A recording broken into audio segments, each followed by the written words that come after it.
మొదటి సమయాల గ్రంథం 3వ అధ్యాయంలో ఒక మాట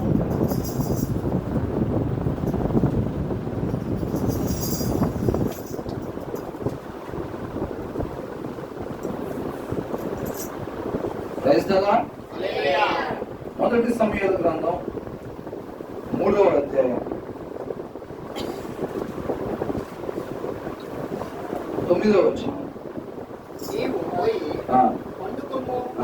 ఎవరైనా నిన్ను పిలిచిన ఎడల యెహోవా నీ దాసుడు ఆలకించుచున్నాడు. యెహోవా నీ దాసుడు ఆలకించుచున్నాడు. ఆజ్ఞ నిమ్మని చెప్పమని. ఏమన్నామంట? ఎవరితో చెప్తున్నారు ఈ మాట? ఏలి సమయంతో చెప్తున్నారు అనమాట. దేవుడు మాట్లాడేటప్పుడు ఎలా ఉండాలంట? మనం సిద్ధపాటు కలిగి, మన జీవితం మొత్తం కూడా సిద్ధపాటు కలిగి ఉండాలి. ఎలా సిద్ధపాటు? నీ దాసుడు ఆలకించుచున్నాడు. ఇప్పుడు అలాగే ఉన్నారా? ఎంతమందికి ఆ ఉద్దేశం ఉంది? దేవుడు మహాకృపను బట్టి, ఆయన కృప లేకుండా ఒకరి దగ్గరికి ఆయన మాట రాదు. మరి ఇప్పుడు ఆయన మాట మనందరి మీద ఆయన కృప ఉన్నది కాబట్టి ఆయన మాట మన దగ్గరికి వచ్చింది. వచ్చినప్పుడు మనం ఎలా ఉండాలంట? దేవుడు మాట్లాడేటప్పుడు ఎలా ఉండాలంటాడు? యెహోవా నీ దాసుడు ఆలకించుచున్నాడు. అలా హృదయ సిద్ధపాటు కలిగి ఉన్నారా? ఎంతమంది అలాగా హృదయ సిద్ధపాటు కలిగి ఉన్నారు? నీ దాసుడు ఆలకించుచున్నాడు. అంటే దాసుడు అనేది కేవలం మగవాళ్ళకి చెప్పిన మాట కాదండి, లేడీస్ కూడా దాన్ని తీసుకోవాలన్నారు. ఈ దాసుడు ఆలకించుచున్నాడు. తర్వాత ఏమనుంది? ఆజ్ఞ నిమ్ము అని అంటున్నాడు. అవునా? ఏం చేయాలో నాకు ఆజ్ఞాపించు. చెప్పు. ఎప్పుడు చెప్తాం? ఎప్పుడు చెప్తాం ఆ మాట? ఆ చెప్పిన మాట ప్రకారంగా నడుచుకోవటానికి మనం సిద్ధంగా ఉన్నప్పుడు. అవునండి? అవునా? ఆయన ఎందుకు మనతో మాట్లాడేది? ఆ మాట ప్రకారం ఉండాలని మాట్లాడుతున్నాడా, లేకపోతే విడిచిపెట్టాలని మాట్లాడుతున్నాడా? విని దాని ప్రకారంగా మనం నడుచుకోవాలని ఆశపడుతూ ఉన్నాడు అనమాట. కాబట్టి మన జీవితం మొత్తం కూడా దేవుడు తన కృపను బట్టి తన మాటను మన దగ్గరికి పంపించేటప్పుడు నీ దాసుడు ఆలోచించుచున్నాడు, ఆజ్ఞ నిమ్ము అన్నట్టు ఉండాలన్నమాట. అర్థమవుతుందండి? ఎప్పుడంతా ఆజ్ఞ ఇమ్మని మనం ఆయన ఏదైతే చెప్తాడో దాని ప్రకారంగా మనం చేసేవాళ్ళు ఉన్నప్పుడే చెప్తాం. అవునా కదా? ఆజ్ఞలు మరి సమయాలు ఉన్నారా లేదా? అట్లాగా సమయాలు ఉన్నారు. అట్లాగా మనం కూడా కేవలం విని విడిచిపెట్టడం కాదు, ఆయన వాక్యం వింటే పుణ్యం వచ్చిందని కాదు. అవునా? మనకి స్వస్థతలు వస్తాయని, ఆర్థిక ఎదుగుదల వచ్చిందనో, లేకపోతే వీటి గురించి కాదు. కానీ ఆయన ఉద్దేశాన్ని మనం, ఆ మాట వెనకాల సారాంశం ఉంటుంది చూసారండి, ఆ సారాంశాన్ని మిస్ కాకుండా పొందుకోవాలి మనంతా. ఎందుకంటే వాక్య సారాంశం సత్యము. ఆ సత్యం మనల్ని స్వతంత్రులుగా చేసింది అనమాట. ఇప్పుడు మనం దాసులుగా ఉన్నాం కదా. ఇప్పుడు పండు తినక ముందు మనం స్వతంత్రులు. ఎప్పుడైతే పండు తిన్న తర్వాత ఏమయ్యాం? దాసులు అయిపోయాం. మనం ఆ దాసుల నుంచి స్వతంత్రులుగా కావాలి అని అంటే ఏది మనల్ని స్వతంత్రులు చేసింది?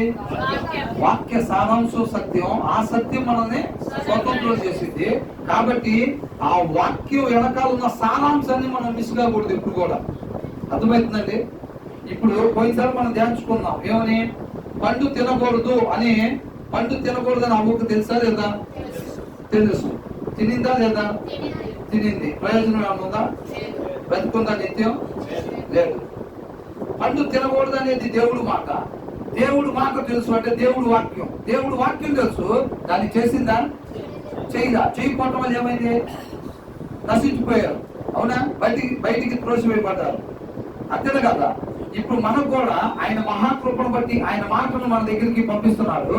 పంపించినప్పుడు దాన్ని మనం వింటున్నాము. దాన్ని అనుసరించకపోతే ఏమైంది? అవ్వకలాగానే మనం కూడా తన వాక్కు ఉన్నప్పటికీ కూడా మనం దాన్ని అనుసరించకపోతే ప్రయోజనం ఏమీ లేదు. అర్థమైందండి? కాబట్టి తన కృపతోటి తన మాటను మన దగ్గరికి పంపించినప్పుడు దాన్ని అనుసరించే వారిగా మనం ఉండాలి. మేము వాక్యం వింటానికి వచ్చామండి అని చెప్పిన దాన్ని విడిచిపెట్టి బయటకు పోయి మన అక్కపక్కన మనం ఉంటే ప్రయోజనం ఏమి? మన జీవితం మొత్తం కూడా ఎలా ఉండాలంట? యెహోవా నీ దాసుడు ఆలోచించుతున్నాడు ఆజ్ఞని. ఇప్పుడు ఇస్తున్నాడు అనుకోండి ఆజ్ఞ, దాని ప్రకారం మనం ఉండాలిగా. అలా ఉంటే ప్రయోజనం, ఉండకపోతే ప్రయోజనం ఏమి? మనం ఏం చేయాలంటే ఆశపడాలన్నమాట. ఆయన కృపను బట్టి ఆయన పంపించిన మాట ప్రకారం. ఎందుకు పంపించాడు ఆయన మన దగ్గరికి? మాట, ఆయన మాట మన దగ్గరికి ఎందుకు పంపిస్తున్నాడు? దాని ప్రకారంగా మనం ఉండాలని ఆశపడుతూ ఉన్నాడు. దాని ప్రకారంగా మనం ఉంటే, ఆయన మాట ప్రకారంగా మనం ఉంటే అది ఎక్కడికి తీసుకెళ్ళింది? నిత్య జీవానికి తీసుకెళ్ళింది. అంటే మనం ఎలా ఉండాలని దేవుడు ఇష్టపడుతున్నాడు? నిత్యము మనం జీవించి ఉండాలి. తండ్రితో పాటు మనం నిత్యము యుగ యుగాలు జీవించి ఉండాలని ఆయన ఆశపడతా ఉన్నాడు అనమాట. ఆయన కోసమేం కాదండి. ఆయనకి ఏదో తక్కువ అయ్యి మనల్ని నా మాట ప్రకారం నాకు చెప్పట్లేదు, అవునా? ఆయన మాటలు మన దగ్గరికి పంపిస్తున్నాడు అని అంటే దాని ప్రకారంగా మనం ఉండాలి అని ఆశపడుతున్నాడు అనమాట. అంతేనా కదండి? మరి ఉందామా?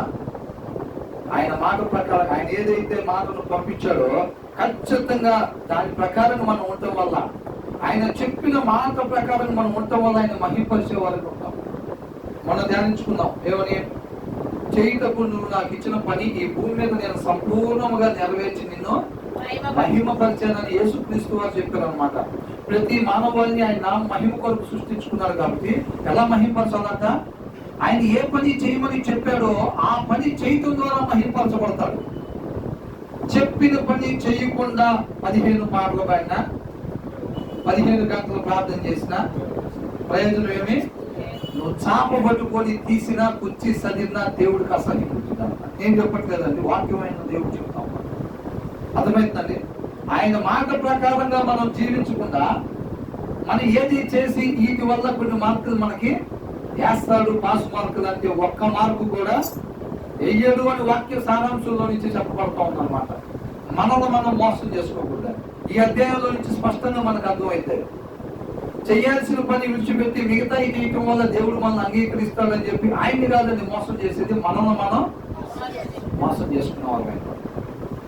అర్థమవుతుందండి? కాబట్టి మనం ఎప్పుడు మన జీవితకాలం మొత్తం కూడా నీ దాసుడు ఆలోకిస్తున్నాడు ఆజ్ఞయము, దాన్ని చేయటం వల్ల ఆయన నామాన్ని మహిమపరిచే వాళ్ళగా మనం ఉంటాం. ఓకే, 15వ అధ్యాయం 14వ వచనంలో మనం ఏం చూసాం? 14వ వచనంలో 14వ అధ్యాయంలో ఏం చూసాం?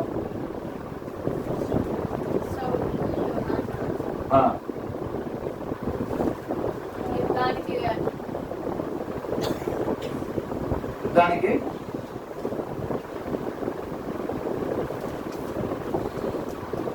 15 2-3 సార్లు చదువుకున్నాను. 14 అసలు మర్చిపోయాను.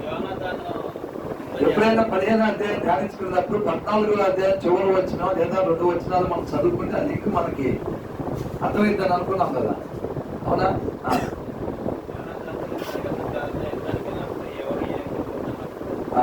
ఫిలిష్తీయుల నుంచి దేవుడు జనాన్ని ఇశ్రాయేలుని కాపాడినట్టు ఎవరి ద్వారా? యోనాతాను ద్వారా, అవునా? 15వ అధ్యాయం. ఒకానొక దినమున సమూయేలు సౌలును పిలిచి, యెహోవా ఇశ్రాయేలీయులకు తన జనుల మీద నిన్ను రాజుగా అభిషేకించుటకై నన్ను పంపెను. యెహోవా మాట విను. అంటే దీని అర్థం ఏంటి? ఎవరు చెప్పినప్పుడు ఒకానొక దినమున సమూయేలు సౌలును పిలిచి, యెహోవా ఇశ్రాయేలీయులకు తన జనుల మీద నిన్ను రాజుగా అభిషేకించుటకై నన్ను పంపెను. యెహోవా మాట విను.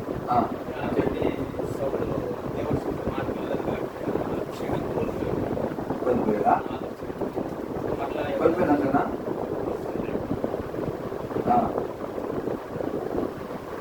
అభిషేకం కోల్పోయినట్లయితే తప్పు ఎవరి వల్ల జరిగిందో మనం యెహోవాని అడుగుదామని చెప్పి చీటీలు రాసి ఏమన్నప్పుడు దేవుడు మనకు తెలియపరుస్తాడని సౌలే గారు చెప్పింది. తెలియపరిచాడా లేదా? మరి ఎట్లా తెలియపరిచాడు? చీట్ల ద్వారానే. ఇప్పుడు ఆ సౌలు అడిగినప్పుడేగా దేవుడు తెలియపరిచాడుగా, అంతేనా కదా? అది వదిలిపెట్టేసి ఎట్లాగా చెప్పాడు? ఆయన మాట వినలేదు కాబట్టి ఇక్కడ ఏమంటా ఉన్నాడంటే, ఒకానొక దినమున సమూయేలు సౌలును పిలిచి,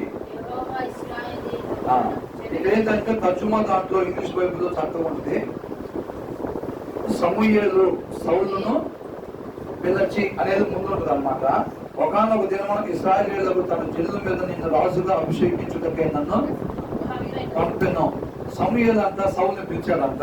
పిలిచిన తర్వాత ఇలా చెప్తున్నారు, ఏమని? ఒక రోజు దేవుడు నన్ను పంపించాడు కదా నీ దగ్గరికి, నిన్ను అభిషేకించమని చెప్పి. అవునా? ఆయన్నే నేను దేవుడు మాటగా నేను నీకు ఈ మాట చెప్తున్నాను, దీన్ని వినుము అని అంటా ఉన్నాడు. అర్థమైందండి? ఏమంటున్నాడు? ఒకనొక దినమున సమూయేలు. ఎప్పుడైనా మీకు తెలుగులో ఏదైనా సారాంశం మిస్ అయింది అనుకోండి, కంటిన్యూషన్, మీరు ఒకసారి ఇంగ్లీష్ బైబుల్లో చెక్ చేయండి. అర్థమవుతుందండి? అదే ఇప్పుడు ఇక్కడ అందరూ ఉండాల్సింది ఇక్కడ ఎలా ఉంది అని ఆ సారాంశం మీకు మిస్ అవుతుంటే ఎక్కడ చెక్ చేసుకోవాలి? English Bible. ఎందుకంటే ఖచ్చితంగా అక్కడ తర్జుమా ప్రాబ్లమే ఉంటుంది.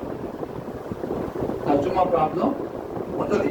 కాబట్టి దేవుడు నన్ను పంపించాడు కదా నేను అభిషేకించడానికి, నేను చెప్తున్నాను దేవుడు మాటగా దీన్ని వినుము అని అంటున్నాడు. ఏమంటున్నాడు?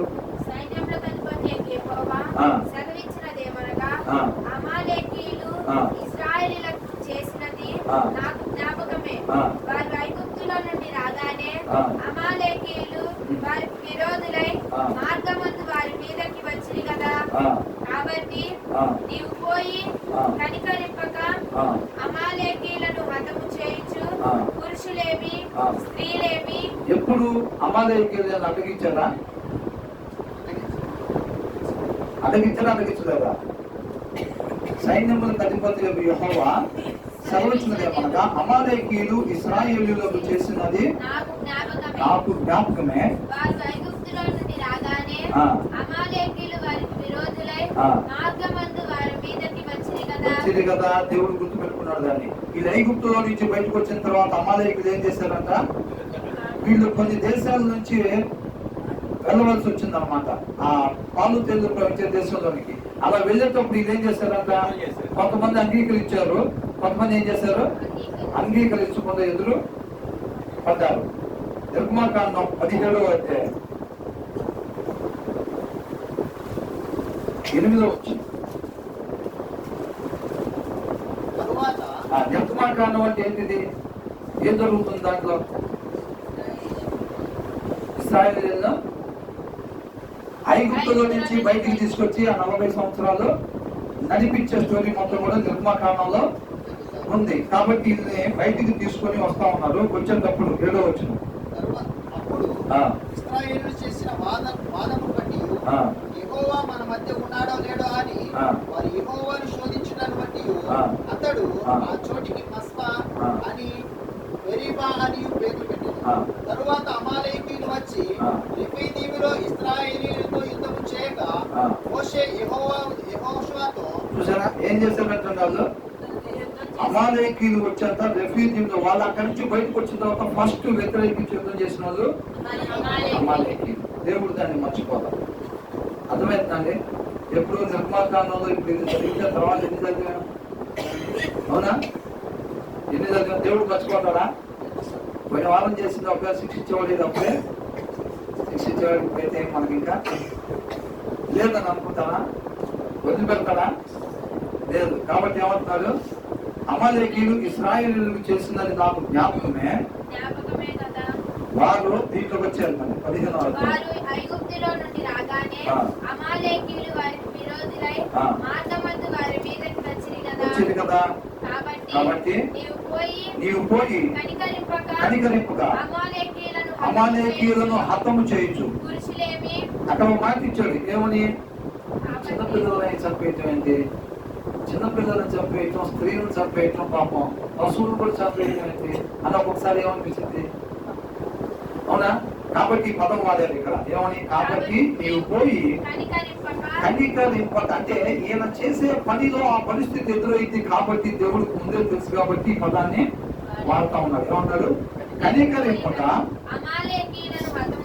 అమాలేకీయులను హతము చేయొచ్చు, పురుషులనేమి స్త్రీలనేమి బాలులనేమి పసి పిల్లలనేమి ఎద్దులనేమి గొర్రెలనేమి ఒంటెలనేమి గాతబొమ్మలనేమి అన్నిటినీ హతము చేసి వారికి కలిగినదంతయు బొత్తిగా పాడు చేసి అమాలేకీయులను నిర్మూలము చేయమని ఎవరు చెప్పారు ఈ మాట? దేవుడి మాటగా సమూయేలు చెప్తున్నాడు. అంటే సమూయేలు చెప్తున్నాడు, దేవుడు చెప్తున్నాడు, దేవుడే చెప్పినట్టు మాట. అవునా? తర్వాత ఏమంటున్నాడు ఇక్కడ? అంతటా సౌలు అంతకుముందే సౌలుతో ఒకసారి ఏం చెప్పాడు? నేను అక్కడికి వచ్చేంత వరకు నువ్వు ఎదురు చూడు, నువ్వేం చేయాలో నేను వచ్చి చెప్తామన్నాడు. ఏం ఎదురు చూసాడా? ఎదురు చూడలేదు. అయినా దేవుడు మళ్ళీ అవకాశం ఇచ్చాడు. దేవుడు మాట్లాడుతున్నాడు సౌలుతో, పలానా పని చేయమని చెప్తా ఉన్నాడు. అంతకు సౌలు తెరాయిములో వారిని లెక్క పెట్టగా కాలు బలము 2 లక్షల మంది, యూదావారు 10,000 మంది నుండిరి. అప్పుడు సౌలు అంతకుముందు 600 మంది ఉన్నారు కదా, ఎట్లా లేరు ఎంతమంది?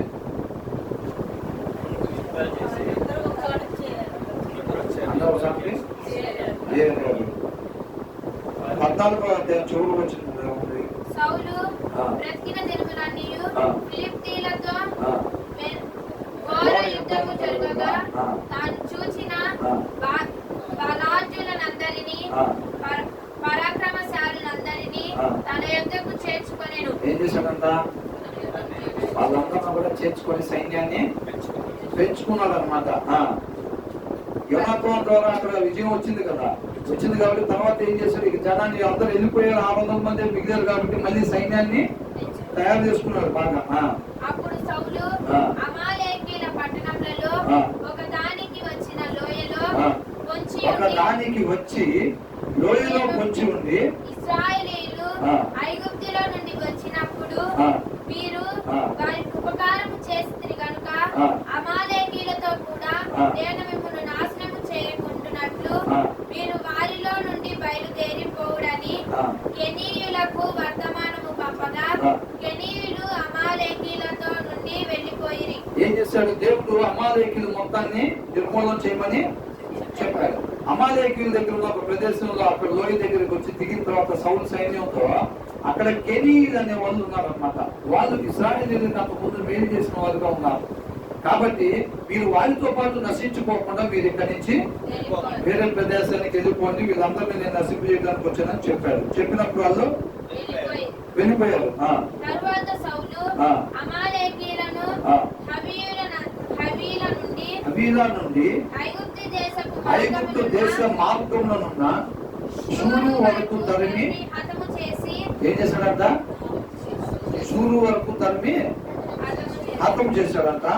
అమాలేకీయుల రాజైన ఆగోగును ప్రాణముతో పట్టుకుని జనులందరినీ కత్తి చేత నిర్మూలము చేసెను. జనులందరినీ కత్తి చేత నిర్మూలము చేసెను. రాజును ఏం చేశాడంట? ప్రాణంతో పట్టుకున్నాడంట. దేవుడు ఏం చెప్పాడు? చిన్న పిల్లల్ని, పసి పిల్లలను కూడా వదలొద్దు, జంతువులను కూడా వదిలిపెట్టద్దు అని చెప్తే ఏం చెప్పాడు? రాజుని ఏం చేశాడంట? ప్రాణంతో పట్టుకున్నాడంట. కానీ వెనకాల ఉద్దేశం ఏంటి?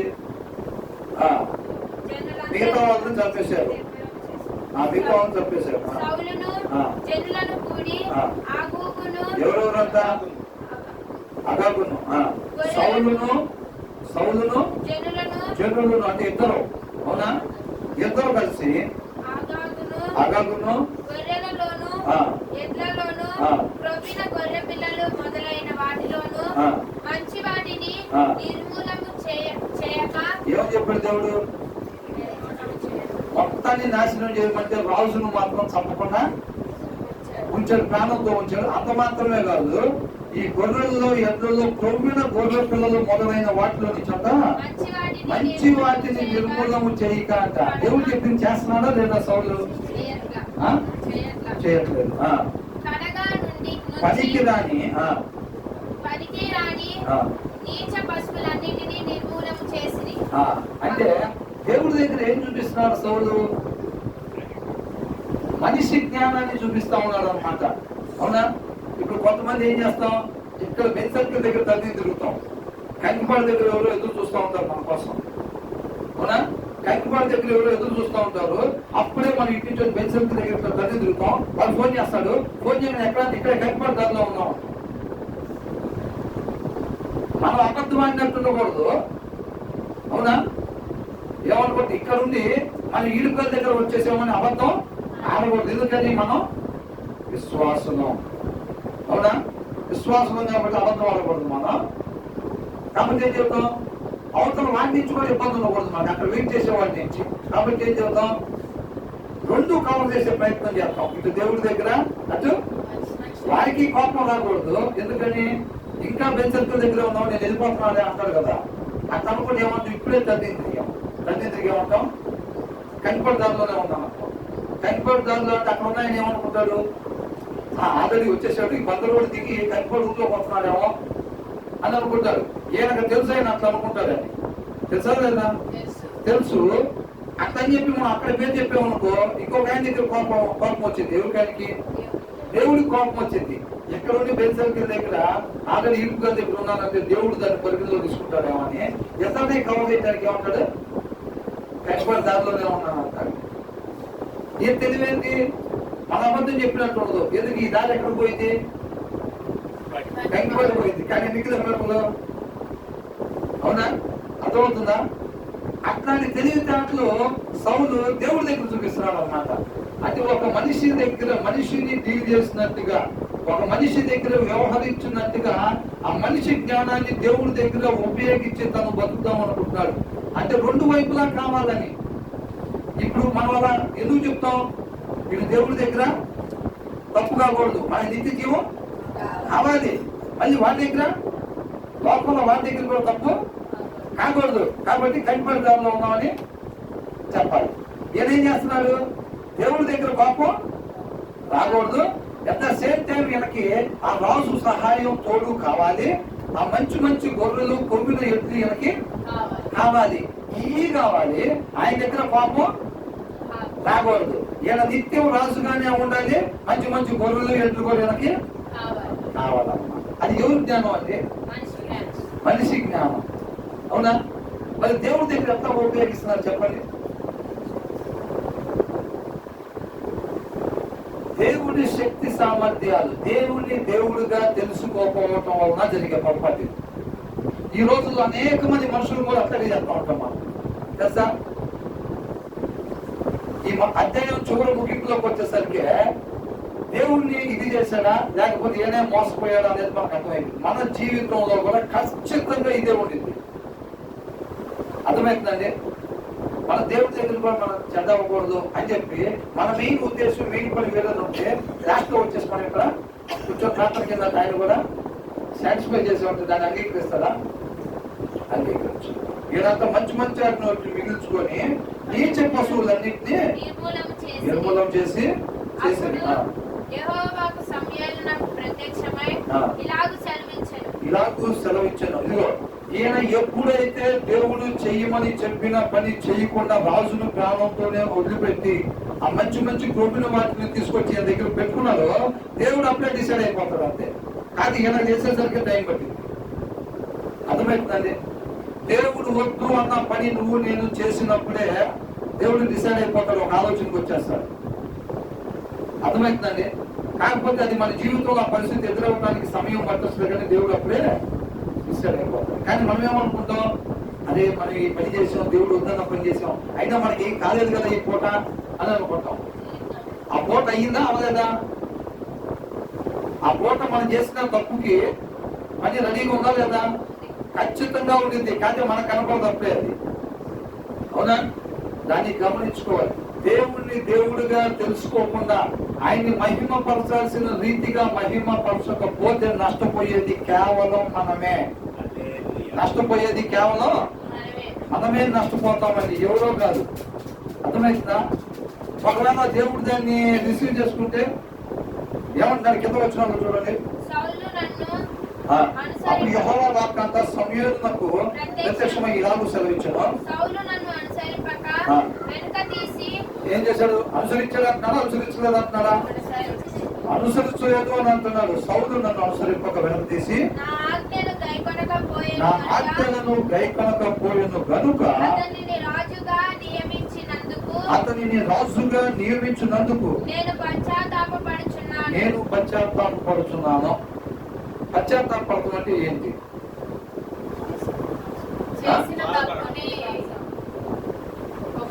ఇక్కడ పశ్చాత్తాపడుతుంది ఎవరు? దేవుడు. దేవుడు. అంటే దేవుడు ఏమన్నా ఇలాంటి రోజు నేను ఎందుకు నిర్మించాలని ఆయన తెలియక నిర్మిస్తాడా? మరేంటి ఈ అధ్యాయం మినిమం 3-4 సార్లు వచ్చింది పదం. ఆ 3-4 సార్లు కూడా దాని అర్థాలు మారుతాయి, పదం ఒకటే ఉంటుంది. మరి దాన్ని ఎలాగ మనం రిసీవ్ చేసుకుంటాం? అవునా? మరి ఎప్పుడన్నా గమనించారా? ఒక దగ్గర ఏమంటారు,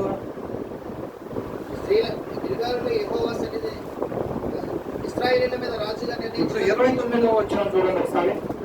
29వ వచనం. మరియు ఇశ్రాయేలీయులకు ఆరాధనమైన వాడు నరుడు కాడు అని అంటారు. అవునా? ఇశ్రాయేలీయులకు ఆధారమైన వాడు ఎవరంట? నరుడు కాడంట. మరి నరుడు కానప్పుడు ఆయన పశ్చాత్తాపడతాడా? ఈ పని చేసుకుంటూ అసలు ఈ పని చేశానండి అని ఆయన పశ్చాత్తాపడతాడా? పశ్చాత్తాపడతాడా? మరి ఏంటి అక్కడ ఆలోచన? అర్థం ఏంటి అక్కడ? అప్పుడు యెహోవాకు సమూయేలు ప్రతిష్ఠించాలని సెలవిచ్చాను. ఏమంటాడు? ఆజ్ఞ ఆయన గైకొనలేదు కాబట్టి అందుకు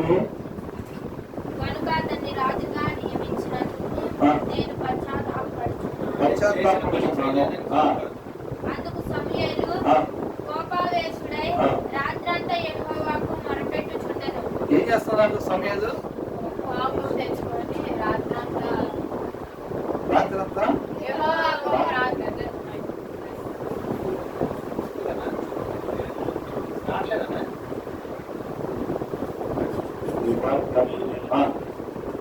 రాత్రంతా యెహోవాకు మొరపెట్టుచుండెను.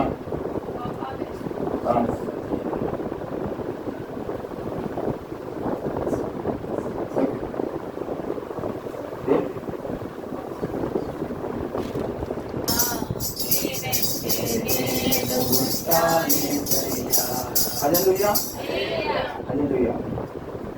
ఇక్కడ పశ్చాత్తాపడటం అని అంటే ఇంగ్లీష్ బైబుల్ ఏమనుందంటే రిగ్రీట్ అని ఉంది. రిగ్రీట్ అంటే నిరాశ అని అర్థమవుతుందండి. దేవుడు సౌలు పట్ల దేవుడుకున్న ఉద్దేశం ఏంటంట? సదాకాలము నిన్ను ఇశ్రాయేలు జనాల మీద రాజుగా ఉంచాలని చెప్పి దేవుడు తలంచి ఉన్నాడు. అవునా? సౌలు పట్ల దేవుడుకున్న ఉద్దేశం ఏంటి? సదాకాలము రాజుగా ఉంచాలి అనేది దేవుడు ఉద్దేశం కలిగి ఉన్నాడు. ఆయన కృప చేతనే ఎన్నుకున్నాడు. ఎవరి క్వాలిఫికేషన్ చూసి ఆయన ఎన్నుకోడు. ఆయన ఎన్నుకున్న తర్వాత ఆయన నియమించిన వానికి అతను ఏమిస్తాడంట? బలాన్ని ఇస్తాడంట. తన అభిషేకించిన వానికి అధిక బలాన్ని. కాబట్టి క్వాలిఫికేషన్ చూసి సెలెక్ట్ చేయడు దేవుడు. ఆయన కృపను బట్టి సెలెక్ట్ చేసుకొని తర్వాత కావాల్సినవి బలాన్ని ఇస్తాడు అన్నమాట. కాబట్టి సెలక్షన్ లో ప్రాబ్లం ఏమీ లేదు. కాబట్టి ఇక్కడ ఏమంటున్నాడు? దేవుడు ఆశపడిన రీతిగా సౌలు చేయకుండా దేవుడు ఏం చేస్తాడు? నిరాశపరిచాడు అన్నమాట. రిగ్రీట్ అంటే అది అర్థమవుతుందండి. తెలుగులో మనకి పశ్చాత్తాపమని ఇచ్చేసాడు. దాన్ని మనం ఎలా చూసుకుంటాం? మన వాడి భాష ప్రకారం అట్లా చేసుకుంటకూడదు. నేను ఈయన రాజుగా చేసుకుంటకూడదు, ఈయన కాకుండా వేరే చేసుకుంటే బాగుండేది అని అనుకున్నాడేమో దేవుడు అని అనుకుంటాం. అట్లాగా ఇశ్రాయేలీయులకు ఆధారమైన వాడు నరుడు కాడు. ఇక తర్వాత ఏమంటున్నాడు?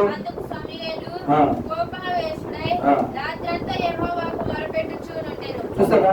ఆయనకి బాగా ఉంటది కదా, దేవుడి చేత ఎన్నుకోబడ్డవాడు తీసేయకూడదు అని చెప్పి దేవుడిని వేడుకుంటా ఉన్నారు అనమాట. ఆయన చేయాల్సిన పని అది. విజ్ఞాపన చేయాలా లేదా? మంచివారు కాకపోయినా వాళ్ళ తరఫున వాళ్ళ కోసం విజ్ఞాపన చేయాలా లేదా? చెయ్యాలి. కాబట్టి సౌలు గురించి రాత్రి మొత్తం కూడా యెహోవాకు మొరపెడతా ఉన్నాడు అనమాట. ఉదయమున సమూయేలు లేచి సౌలును ఎదుర్కొంటకు పోగా సౌలు కర్మెలునకు వచ్చి అక్కడ జయసూచకమైన శిలను నిలిపి తిరిగి గిల్గాలునకు పోయిన సమాచారము ఈయనేం చేశాడు? దేవుడు చెప్పిన పని చెప్పినట్టుగా చేసినట్టుగా, రాజుని చంపేసినట్టుగా, జనాలు ఈ క్రొమ్మిన వాటిని అన్నింటిని కూడా చంపేసినట్టుగా ఈయన ఏం చేస్తున్నాడంట? ఎక్కడైతే గెలుస్తారో అక్కడ ఒక జెండాని పాతి జయసూచక కింద, అంటే మనం గెలిచాము అవునా? దానికి సూచన కింద ఆ జెండాను ఎగరేస్తాడు. ఈయన ఏం చేస్తున్నాడంటే దేవుడు చెప్పిన పని చేశాడా? చేయదా. కానీ ఏం చేస్తున్నాడు? చేసినట్టుగా జెండాని ఎగరేస్తాడు అనమాట. ఎవరు వచ్చింది? సమూయేలు వచ్చాడు సౌలు దగ్గరికి. అక్కడికి వచ్చేదాకా అంటే గెలిచినట్టుగా అక్కడ జెండా ఎగరేసి అక్కడి నుంచి అక్కడికి వెళ్ళిపోయాడు, గిలగాలికి వెళ్ళిపోయాడు అంట.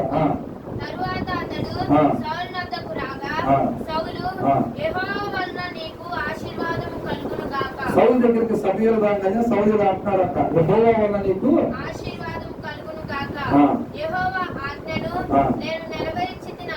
చూసారా ఏం చేశాడంట? యెహోవా ఆజ్ఞను నేను నెరవేర్చానంట.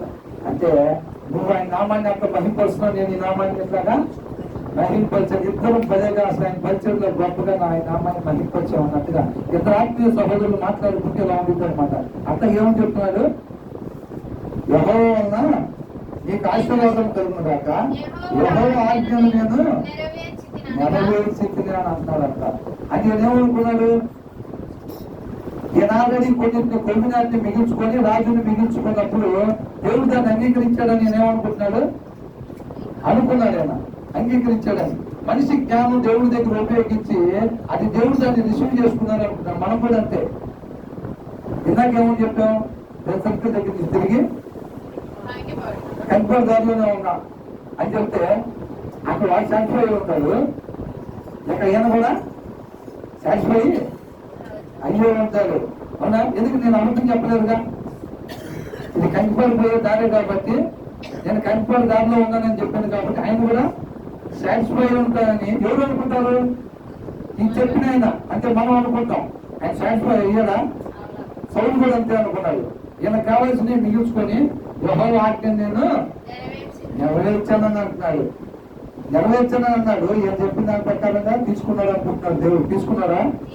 తీసుకోవాలా. మనం కూడా అనేక చోట్ల దేవుడి దగ్గర మనిషి జ్ఞానాన్ని ఉపయోగిస్తాం. నేను ఉదాహరణకు అర్థం అవడం కోసం అది చెప్పిందా, కానీ అనేక సందర్భాల్లో ఉండింది అక్కడ.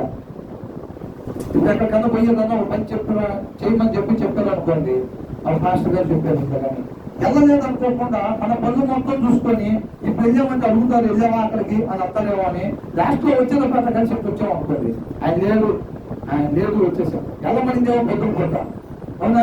సాయంత్రం వచ్చే టైంలో అట్లా కలిసినట్టు వస్తే ఆయన లేదు కాబట్టి ఇప్పుడు అడిగితే ఈ మాట చెప్పచ్చు మనం. ఆయన ఇంటికి వెళ్ళాను నేను, ఆయన లేడు. వెళ్ళమనింది ఎప్పుడు? వద్దున. వెళ్ళింది ఎప్పుడు? ఇక్కడ ఏం చెప్తున్నారు? మన పనులు అంటే వీళ్ళ పనులు చూసుకోవాలి, వీళ్ళ పనులకి జరిగిపోతా ఉండాలి. అక్కడ పోయిన తర్వాత మాట్లాడుతుంటారు కాబట్టి వచ్చేదాన్ని అడుగుని పోయి ఆయన కనపడి దానం వేస్తుంది కాబట్టి వచ్చేసి ఇక్కడ చెప్తాం. వెళ్ళావా అట్లా కనుక్కున్నావా? ఆ తాళం వేస్తుంది. ఏంటంట? తాళం వేస్తుంది. సాయంత్రం పూట వెళ్తే తాళం వేసుకుంటున్నారు. పొద్దున పూట ఎందుకు వెళ్ళమని చెప్పారు? అవునా?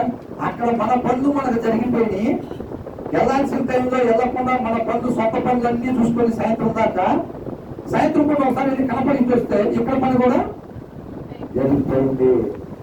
అవునా? ఇక్కడ ఏమీ కవర్ చేసాం మనం, వెళ్ళలేదు అనుకోకుండా అక్కడ మన పనులు కూడా కవర్ చేసుకున్నాం, బ్రహ్మాండంగా చేసాం. ఈ తెలివితేటలు ఎవరికంటే వేస్తాం అనుకుంటాం. దేవుడు రిసీవ్ చేసుకుంటాడు, వాటిని తీసుకోడు. ఖచ్చితంగా రేపు లెక్క అడిగే దాంట్లోనే రాసి ఉంటుంది. మనల్ని మనం మోసం చేసుకుంటాం. 2 పనులు చక్కగా చేసి పెట్టేసాం. మన మీదకి ఏం ఉగ్రత రాకుండా చక్కగా 2 సరి చేసేసాం. మనం మామూలు తెలివితేటలు మనం. దేవుడు దాన్ని తీసుకోడు. అర్థమైందండి?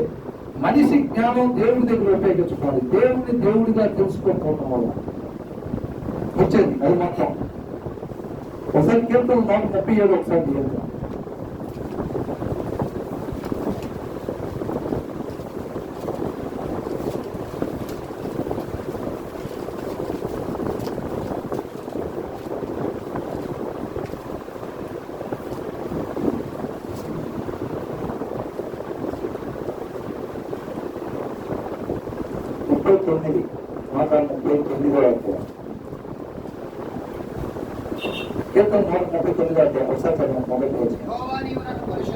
నన్ను పరిశోధించి తెలుసుకొని ఉన్నావు.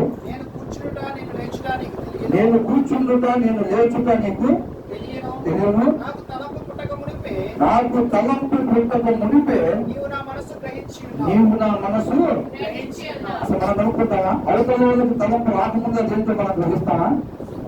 అవునా? అది మనిషి జ్ఞానానికి మించినది అన్నమాట. అవునా? మనిషి జ్ఞానానికి మించిన. తర్వాత ఏమంటున్నాడు? నా నడకను నా నడకను నా పడకను నీవు పరిశీలన నా చేసి పడకను నీవు పరిశీలన చేసి ఉన్నావు. నా చర్యలన్నిటినీ నీవు బాగుగా నా చర్యలన్నిటినీ నీవు బాగుగా తెలుసుకొని ఉన్నావు. యెహోవా మాట నా నాలుకకు రాక మునిపే యెహోవా మాట నా నాలుకకు రాక మునిపే అది నీకు పూర్తిగా తెలిసి ఉన్నది. చూసారా? నా నోట్లో మాట రాకముందే మీరు చెప్పండి చూసారా? ఎవరన్నా చెప్తారా అక్కడ ఎవరన్నా? అవునా? పోనీ మనం కాదు, ఈ భూమి మీద ఎవరన్నా చెప్పగలుగుతారు అక్కడ? మరి దేవుడికున్న శక్తి ఏంటంట? మాట నా నాలుకకు రాక మునిపే అది నీకు పూర్తిగా తెలుసు. కొత్త గొప్ప జరుగుతున్నారంట. ఎలాగంట? పూర్తిగా తెలిసి ఉన్నది. పూర్తిగా తెలిసి ఉన్నది. వెనుకను ఆ. ముందును నీవు నన్ను ఆవరించి ఉన్నావు. ఆ, నీ చేయి నా మీద ఉంచి ఉన్నావు. ఆ. ఇట్టి తెలివి నాకు మించినది. ఏంటంట? ఇట్టి తెలివి నాకు మించినది. ఇంటి తెలివి నాకు మించినది. అది అగోచరము. అంటే ఏమన్నా ట్రై చేస్తే సైంటిస్ట్ లాగా దానికి మీద పరిశోధన చేస్తే మనకు అర్థమవుతుందా? అగోచరం అంటారు. అది మనకి మనిషికి అగోచరము. అర్థం కాదు అది. అది నాకు అందదు. ఏంటంట? ఎంత ప్రయత్నం చేసినా సరే అది మనకి అందదు. నీ ఆత్మ యొద్ద నుండి ఆ. నేను ఎక్కడికి పోవుదును? ఆ. నీ సన్నిధి నుండి ఆ. నేను ఎక్కడికి పారిపోవుదును? ఆ. నేను ఆకాశంలో సరే, ఇప్పుడు అది ఆ అధ్యాయం మనం చదువుకోకపోతే మనకు చక్కగా దేవుడి శక్తి చాలా వరకు అర్థమవుతా ఉంటుంది అన్నమాట. అర్థమవుతుందండి. దేవుడిగా తెలుసుకోకపోవటం వలన మనిషి జ్ఞానం దేవుడి దగ్గర ఉపయోగించే పరిస్థితి ఉంది. మన జీవితంలో అనేక సార్లు అనేక సందర్భాల్లో మనం చేసే పని ఇది తెలుసండి. అటు నిత్య జీవం కూడా కావాలి. కాబట్టి దేవుడు చెప్పిన పని కూడా ఏదో పోలేదు అనుకోకుండా పొయ్యం అనిపించుకుంటాం. ఇటు మన పని మాత్రం చక్కగా చక్కబెట్టుకున్నాం. ఈయనకు మాత్రం కొమ్మిన ఎట్లు గొర్రెలు మేకలు మొత్తం కావాలి. అవతల దేవుడు తోడు కూడా కావాలి. నిత్యమైన రాజుగా ఉండాలి. చూసారండి, మనిషి జ్ఞానం ఉపయోగిస్తా ఉన్నారు. దాని తర్వాత సమూయేలు ఆ. అలాగైతే ఆ, నాకు ఈయనేమంటాడు? యెహోవా ఆజ్ఞను నేను నెరవేర్చింది అనగా అని అంటాడు. అంటే సమూయేలు అంటున్నాడు, అలాగైతే ఆ. నాకు వినబడుచున్న గొర్రెల అరుపులను ఆ. ఎడ్ల రంకెలను ఎక్కడివి ఆ. అని అడిగాను. ఎవరు ఉన్నారంట? మంచి పంచాయతీని తీసుకొచ్చి దాచిపెట్టారు కదా, అవి అదుపుతుంటేనంట నేను అడుగుతున్నాను. అవునా, దేవుడు ఆజ్ఞ నెరవేర్చావా? నెరవేర్తే మన సౌండ్ ఎక్కడి నుంచి వస్తుంది అని అన్నాడంట. అందుకు సౌలు ఆ. అమాలేకీయుల యొద్ద నుండి ఆ. జనులు వీటిని తీసుకొని వచ్చిరి. ఎవరు తెచ్చారంట? జనులు జనులు తెచ్చారంట. ఈయనకేం తెలియదు పాపం. అంతేనా? తెలుసా తెలీదా? తెలుసు తెలుసు. ఎట్లాగా? ఏ వచనంలో నుంచి?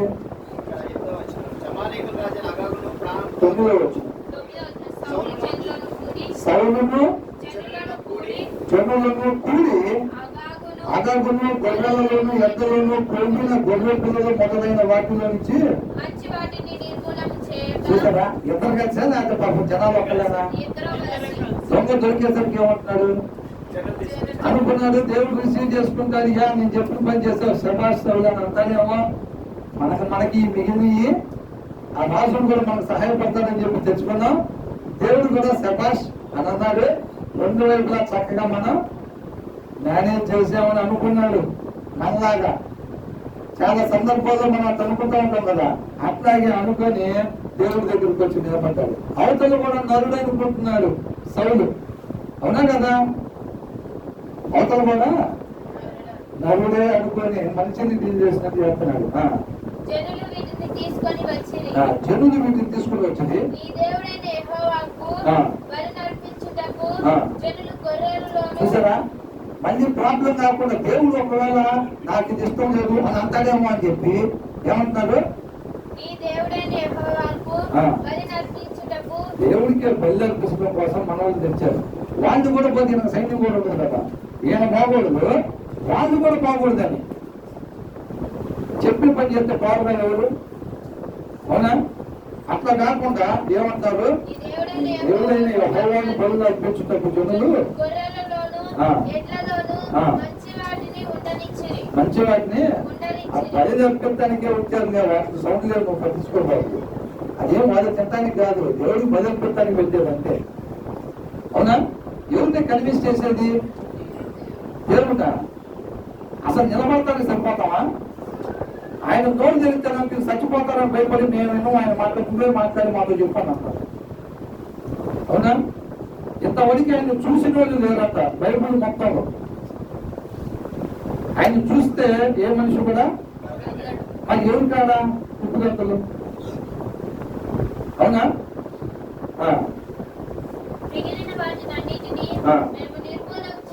మిగిలిన ఏందట? ఇది నిర్మూలన చేసింది ఏంటి? మిగిలిన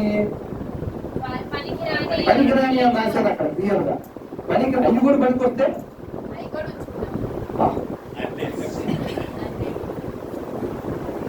అవునా?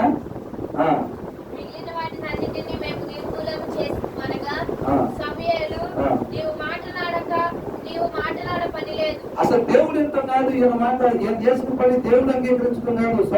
సమయాలు కూడా నీకేం మాట్లాడాల్సిన పని కదా. నాకు తెలియసాగానే చెప్పింది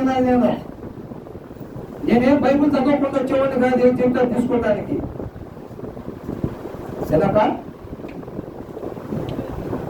ఏనక నేనేమి బైబుల్ చదవకుండా వచ్చి ఇక్కడ కూర్చునే విశ్వాసం కాదు, నువ్వేం చెప్తా తీసుకోవడానికి నేను అన్నట్టుగా మాట్లాడుతున్నాడు సమయాలు. అవునా? సమయానికి ఏం జరిగింది అని చెప్పి సౌదేమంటాడు, నేనైతే మాత్రం దేవుడు చెప్పింది జాస్టిస్ గా చేశాను, నీకు కూడా దేవుడు తోడుకున్నాను కాక అంటాడు. ఏనికే ముందు తోడుగా ఉండదని దేవుడు చెప్తుంటే నేనేమంటున్నాడు, నేను ఆయన చెప్పినట్టు చేసాడు, నాకు ఎంతగా తోడుగానే ఉంటాడు, నీకు కూడా తోడుకుంటుంది కాక అంటాడు. అన్నాడా లేదా? ఇందాక అన్నాడు. సమయానికి ఎంత అనిపిస్తుంది? అసలు నీకేమీ లేదు నీ కాడ, నేను రాజుగా అభిషేకించమని దేవుడు చెప్తే నేను బెన్యామీను కాదా, నా కుటుంబం గోత్రాల్లో చిన్న గోత్రం కాదా, ఆ గోత్రంలో మా చిన్న కుటుంబం కాదా అని చెప్పి మాట్లాడేవి. వాళ్ళు ఎన్ని మాటలు నేర్చుకొచ్చావు నువ్వు అన్నట్టుగా సమయాలు అనుకుంటున్నాడు. అవునా కదా? అర్థమదేగా? ఎవరు కాదు ఎవరు మాట్లాడుతున్నావు నువ్వు అసలు అన్నట్టుగా అన్నాడు. ఈయన రాజుగా అభిషేకించాల్సిన టైం వచ్చినప్పుడు ఎక్కడ దాక్కున్నాడు? పోయి సామాన్లు దాక్కున్నాడు. ఆయన దాక్కున్నాడా లేదా? భయపడిపోయి దేవుడి చేత రాజుగా అభిషేకించబడుతుంటే సామాన్య విషయమా? అయినా బాబు రాజు నేను ఒకటి పెట్టుకుంటాను లేదని రాజులైపోయినా నాకు భయం అని చెప్పి ఎందుకు దాక్కున్నాడు సామాన్లో. అట్లాంటి అయినా ఇవాళ ఎవరి కాడ ఏం మాట్లాడుతున్నాడు చూడండి నుంచొని. అతను కూడా చెప్పాడు, నీవు మాట్లాడే పని లేదు. ఎప్పుడు చెప్పాడంట? మన ఎప్పుడు ఇప్పుడు మాట్లాడుకుంటున్నావులే కానీ నువ్వు ఎప్పుడైతే చంపమన్న రాజును చంపకుండా, ఆ గొర్రెలు చంపమన్న వాటిని చంపకుండా విడిచిపెట్టావో దేవుడు అప్పుడే చేసాడు అయిపోయాడు. నాకు అప్పుడే మాట్లాడాడు, నాకు అప్పుడే ఫోన్ వచ్చేసింది అన్నట్టు. వచ్చిందా రాలేదా అంటే అర్థం కోసం చెబుతున్నాను. లేదా అప్పుడు ఫోన్ లేవు. ఏమన్నారు? దాని ముందు మనం చూసాం కదా, 10వ వచనం ఏమన్నా, ఏదో 9వ వచనంలో వదిలిపెట్టాడు వాటిని చంపకుండా. అవునా? మీరెవరు చూడరా? 9వ వచనం అంటే తలకాయలు తింటారు, తర్వాత రాష్ట్రాలు ఏమన్నా అంటే తలకాయ మరి తింటే రగదండి. ఎందుకైనా మంచిగా మన తలకాయ ఎత్తే వస్తున్నాం మేము. అవునా? 9వ వచనంలో వాటిని చంపకుండా విడిచిపెట్టాడు. విడిచిపెట్టగానే 10వ వచనంలో ఏమంటున్నాడు? వచ్చేసిందా? ఫోన్ కాల్ వచ్చేసిందిగా. ఏమంటున్నాడు? అనుసరించలేదని ఆయనకు ఒకరు చెప్పేది ఏంది? నువ్వు చెప్పే మొత్తం ఇది దాంట్లో న్యాయాన్ని చూసుకుంటాడు ఆయన. తెలియదు, దేవుడిని దేవుడిగా తెలుసుకున్న పరిస్థితి లేదు. అర్థమైందండి? దేవుడిని దేవుడిగా తెలుసుకున్న పరిస్థితి. ఈయన మాటలను బట్టి చూస్తే కన్విన్స్ అయిపోతారు అనుకుంటా. మనుషులు అవుతారు, దేవుడు అవుతాడా? తెలుసుకోవాలి. దేవుడిని దేవుడిగా తెలుసుకోవాలి. ఆయన్ని మహిమపరచాల్సిన రీతిగా ఆయన ఎట్లా మహిమపరుస్తాం చెప్పండి? ఆయన చెప్పిన పని చేయటం ద్వారా ఆయన మహిమపరచబడతాడు. దేవుడు ఇప్పుడు ఇవాళ ఆయన కృపను బట్టి మనకు ఒక మాట మాట్లాడాడు. ఆ మాట ప్రకారం మనం జీవిస్తే ఆయన మహిమపరిచినట్టే. అవునా? ఆయన మహిమపరిచినట్టే. ఎప్పుడు వాక్యాన్ని ఎప్పుడైతే అనుసరిస్తూ ఉంటామో ఆయన్ని మనం మహిమపరుస్తూ ఉంటాం అంతే. ఆయన వద్దు అన్న పని చెప్పినప్పుడు చేసినప్పుడు మనం ఆయన్ని అవమానపరిచినట్టు. ఆయన వద్దు అని ఎప్పుడైతే మనతో చెప్తాడో ఆ పని మనం చేసినప్పుడు ఏమైంది? ఆయన మనం అవమానపరిచినట్టే. ఏమంటాడు? నీవు మాట్లాడే పని లేదు, యెహోవా రాత్రి నాతో సెలవిచ్చిన మాట నీకు ఏమన్నా ఇప్పుడు నువ్వు చెప్పావు కదా, నువ్వేం చెప్పాల్సిన పని లేదు, నేను చెప్తా ఇదో దేవుడు నాతో రాత్రి చెప్పి మాట్లాడతాడు. అంటే ఇప్పుడేంటి, నేను ఈ జ్ఞానం ఉపయోగించా కదా, దానికి సంబంధించిన రిజల్ట్ ఎట్లా ఉందో ఈయన తెలుసుకోవడానికి చెప్పండి అంటున్నాడు. దేవుడు రిసీవ్ చేసుకున్నాక రిసీవ్ చేసుకున్నారా? గొర్రెలు వెళ్తే మిగిలిన నాకు, అవునా? అంటే దేవుడి దగ్గర కూడా ప్రాబ్లం లేదుగా మనకి. అది చెప్పి ఏమన్నా చెప్పండి అంటున్నాడు. అంటే ఏమన్నాడు? ఇందాక మనం మాట్లాడుకున్నాం కదా, నీ దృష్టికి నీవు అల్పుడుగా ఉన్నప్పుడు. నేను రాజుకి ఏ రకంగా కూడా నేను అర్హుడిని కాదు కదా, నన్ను రాజుగా అభిషేకించమని చెప్తున్నాను, దేవుడు అట్లా చెప్పాడంటున్నావు ఏంది అని అన్నాడు కదా, అవునా? కాబట్టి నీ దృష్టికి నీవు అల్పుడుగా ఉన్నప్పుడు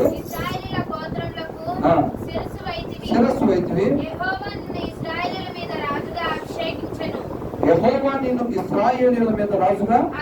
నేను అప్పుడు అల్పుడుగానే ఉండాలి. ఈ జయ సూచికలు ఎగరేతాలు, ఈ తెలివితేటలు ఉపయోగించి దేవుడిని కూడా ఇది చేద్దాం, అవన్నీ లేవు ఆయన కాడ. ఆయన కృపను బట్టి సెలెక్ట్ చేసుకున్నాడు, అప్పుడంతా బాగానే ఉన్నాడు. తర్వాత వచ్చేసి ఆయనకి ఎప్పుడైతే రాజయ్యాడో తర్వాత ఆటోమేటిక్ గా నెబుకద్నెజరుని ఎవరు ఎన్నుకున్నారు? దేవుడే ఎన్నుకున్నాడు. నెబుకద్నెజరుకి ఏమొచ్చింది? గర్వం వచ్చింది. ఏ స్థితికి వెళ్ళాడు? గడ్డి వేసే పరిస్థితికి వెళ్ళిపోయాడు, అవునా? నువ్వు ఎప్పుడైతే తెలుసుకోవాల్సింది తెలుసుకుంటావో అప్పుడు నువ్వు మళ్ళీ అంతకు ముందున్న స్థితిలోకి వెళ్ళిపోతావని చెప్పాడు దేవుడు, అవునా కదా? ఈయనకు కూడా ఏమైందంటే గర్వం వచ్చేసి మనిషి జ్ఞానం దేవుడి దగ్గర చూపించి రెండు వైపులా ఇటు లోకంలో కూడా మనం చక్రం నింపాలి, అక్కడ కూడా నిత్య జీవంలో మనకి చేయరు కావాలి అని ప్లాన్ చేస్తాం. దేవుడు ఏమంటున్నాడు?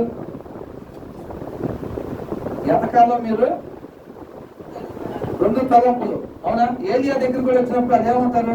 అబ్బాయి ఇదంతా కాదు, అటువైపు ఆయన దేవుడు అని చెప్పి ఇటువైపు ఇవన్నీ కాదు, ఇవాటితో తేలిపోవాలి.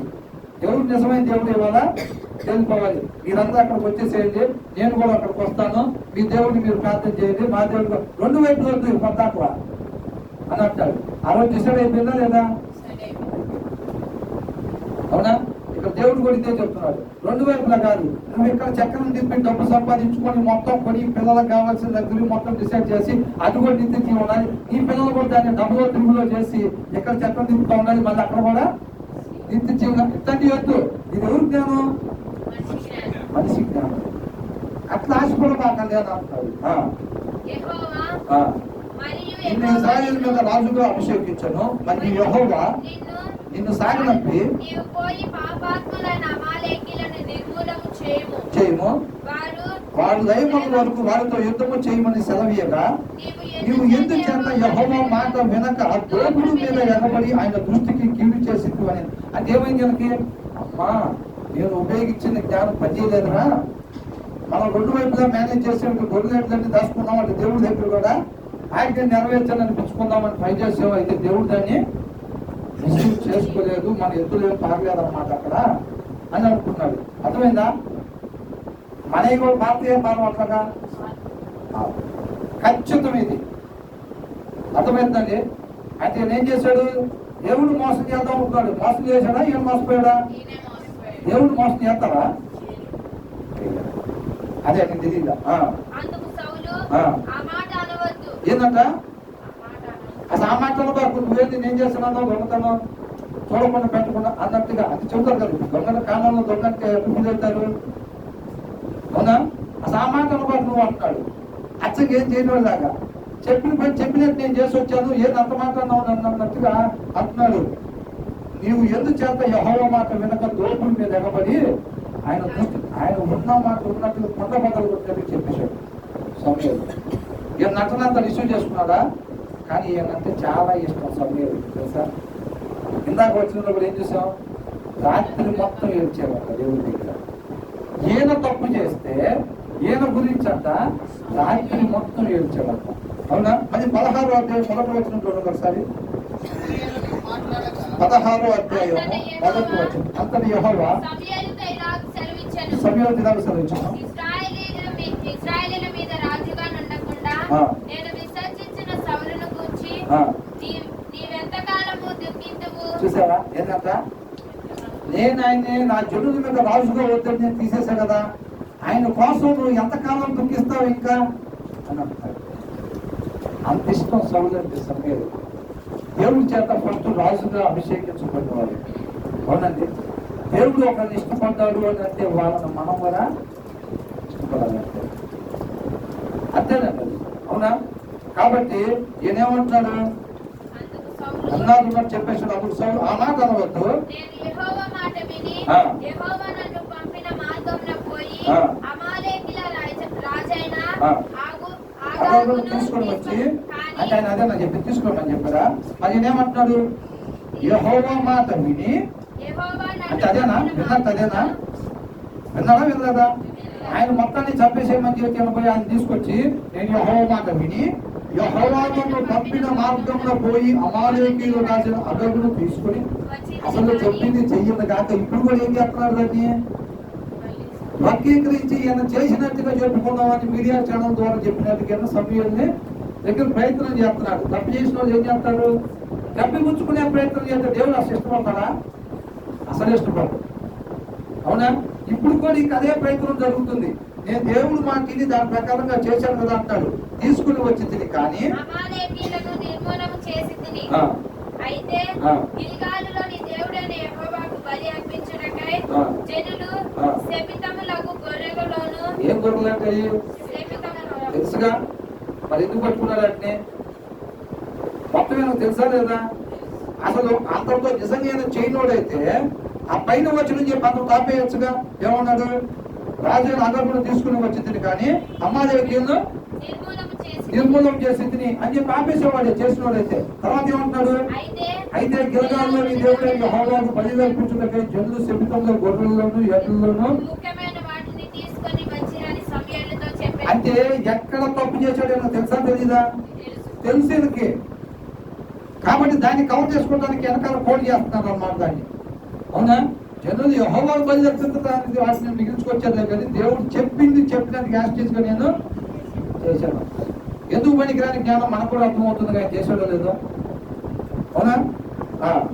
అందుకు సమయాలు తాను సెలవిచ్చిన ఆజ్ఞను ఒకడు గైకొనుట వలన యెహోవా సంతోషించినట్లు ఒకడు దహన బలులను ఒకడు పాటలు పాడితే అంటే మనం అనుకోవాల్సింది చెప్తున్నాం. అవునా? ఆయన చెప్పింది చేయకుండా ఇప్పుడు ఇవాళ చెప్పాడు మనకు ఒక మాట. ఆయన కృపను బట్టి మనకి ఏం సరి చేసుకోవాలో అర్థంలో నుంచి చూపించాడు. అవునా? ప్రభా ఇక్కడ ఉంది ఇక్కడ ఉంది ఇక్కడ ఉంది మచ్చ చూపించాడు ఆయన, మీకే స్తోత్రం. నువ్వు చూపించకపోతే ఏమయ్యే వాళ్ళం మేము? రేపు ఆ మచ్చలో వాళ్ళని రానిరు కదా నిత్య జీవంలోకి.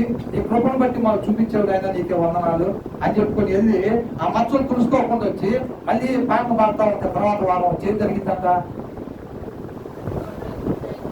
ఆ పాటలు దేవుడికి మహింపరుస్తాయా? మహింపరచవయ్యి. ఆయనకు మహింపరుస్తాయా అసహ్యం పుట్టిస్తాయా?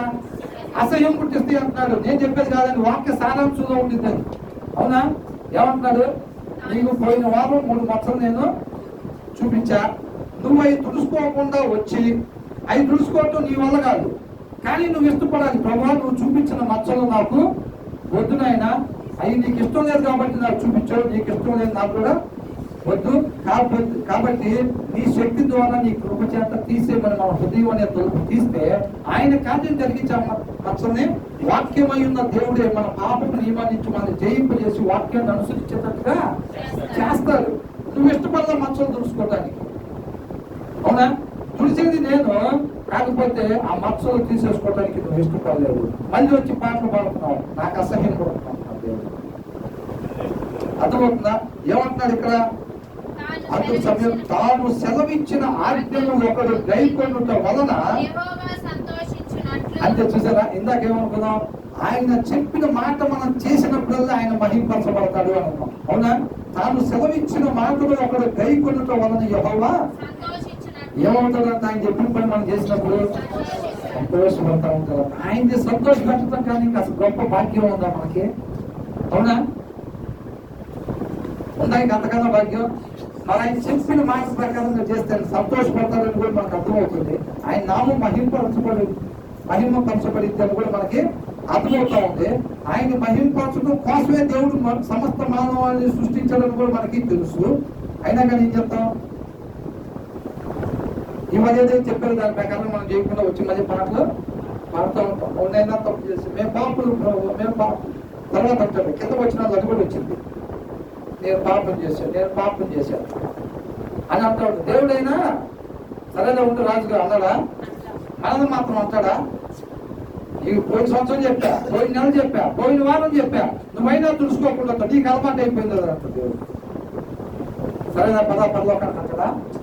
అందో మనం అనుకుంటాం ఆయన చెప్పిన దాని ప్రకారం మనం ఉండాల. అయినా పాడాక 6 పాటలు, చేసేగా 20 నిమిషాలు ప్రార్థన, ఎత్తేగా చాపలు అనుకుంటావా? మనం క్యాలిక్యులేషన్ వేసుకున్నాం. పడుతాయి ఇక్కడ 18 మార్కులు పడుతాయి, అవునా? ఇక్కడ పడుతాయి మార్కులు, ఇక్కడ పడుతాయి పన్నీరా, అన్ని సున్నాలే.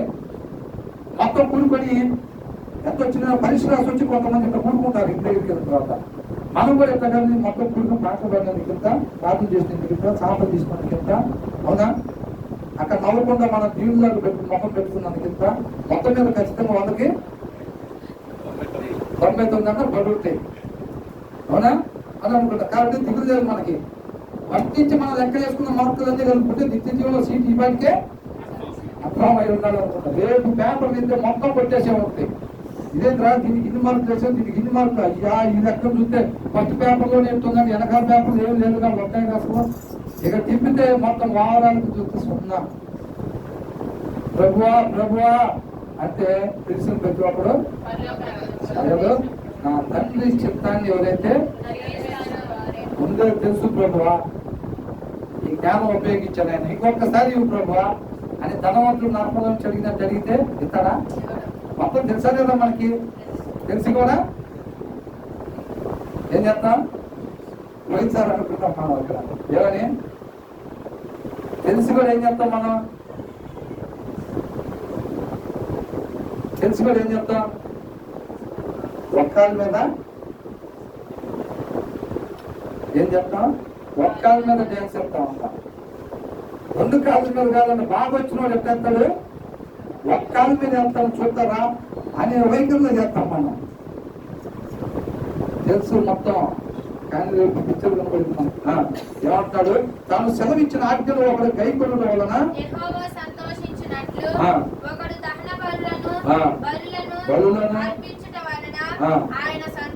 ఆయన చెప్పిన పని చేయటం ద్వారా ఆయన సంతోషించినట్లుగా ఆ పని వదిలిపెట్టి నువ్వు వచ్చి పాటలు పడుతున్నా, ప్రార్థన చేస్తున్నా, చాపలు చదువుతున్నా ఆయన సంతోషపడతాడా అని అంటున్నాడు. ఇక్కడ అదే అంటున్నాడు. ఆయన చెప్పిన పని చేయకుండా ఏం చేశాడంట?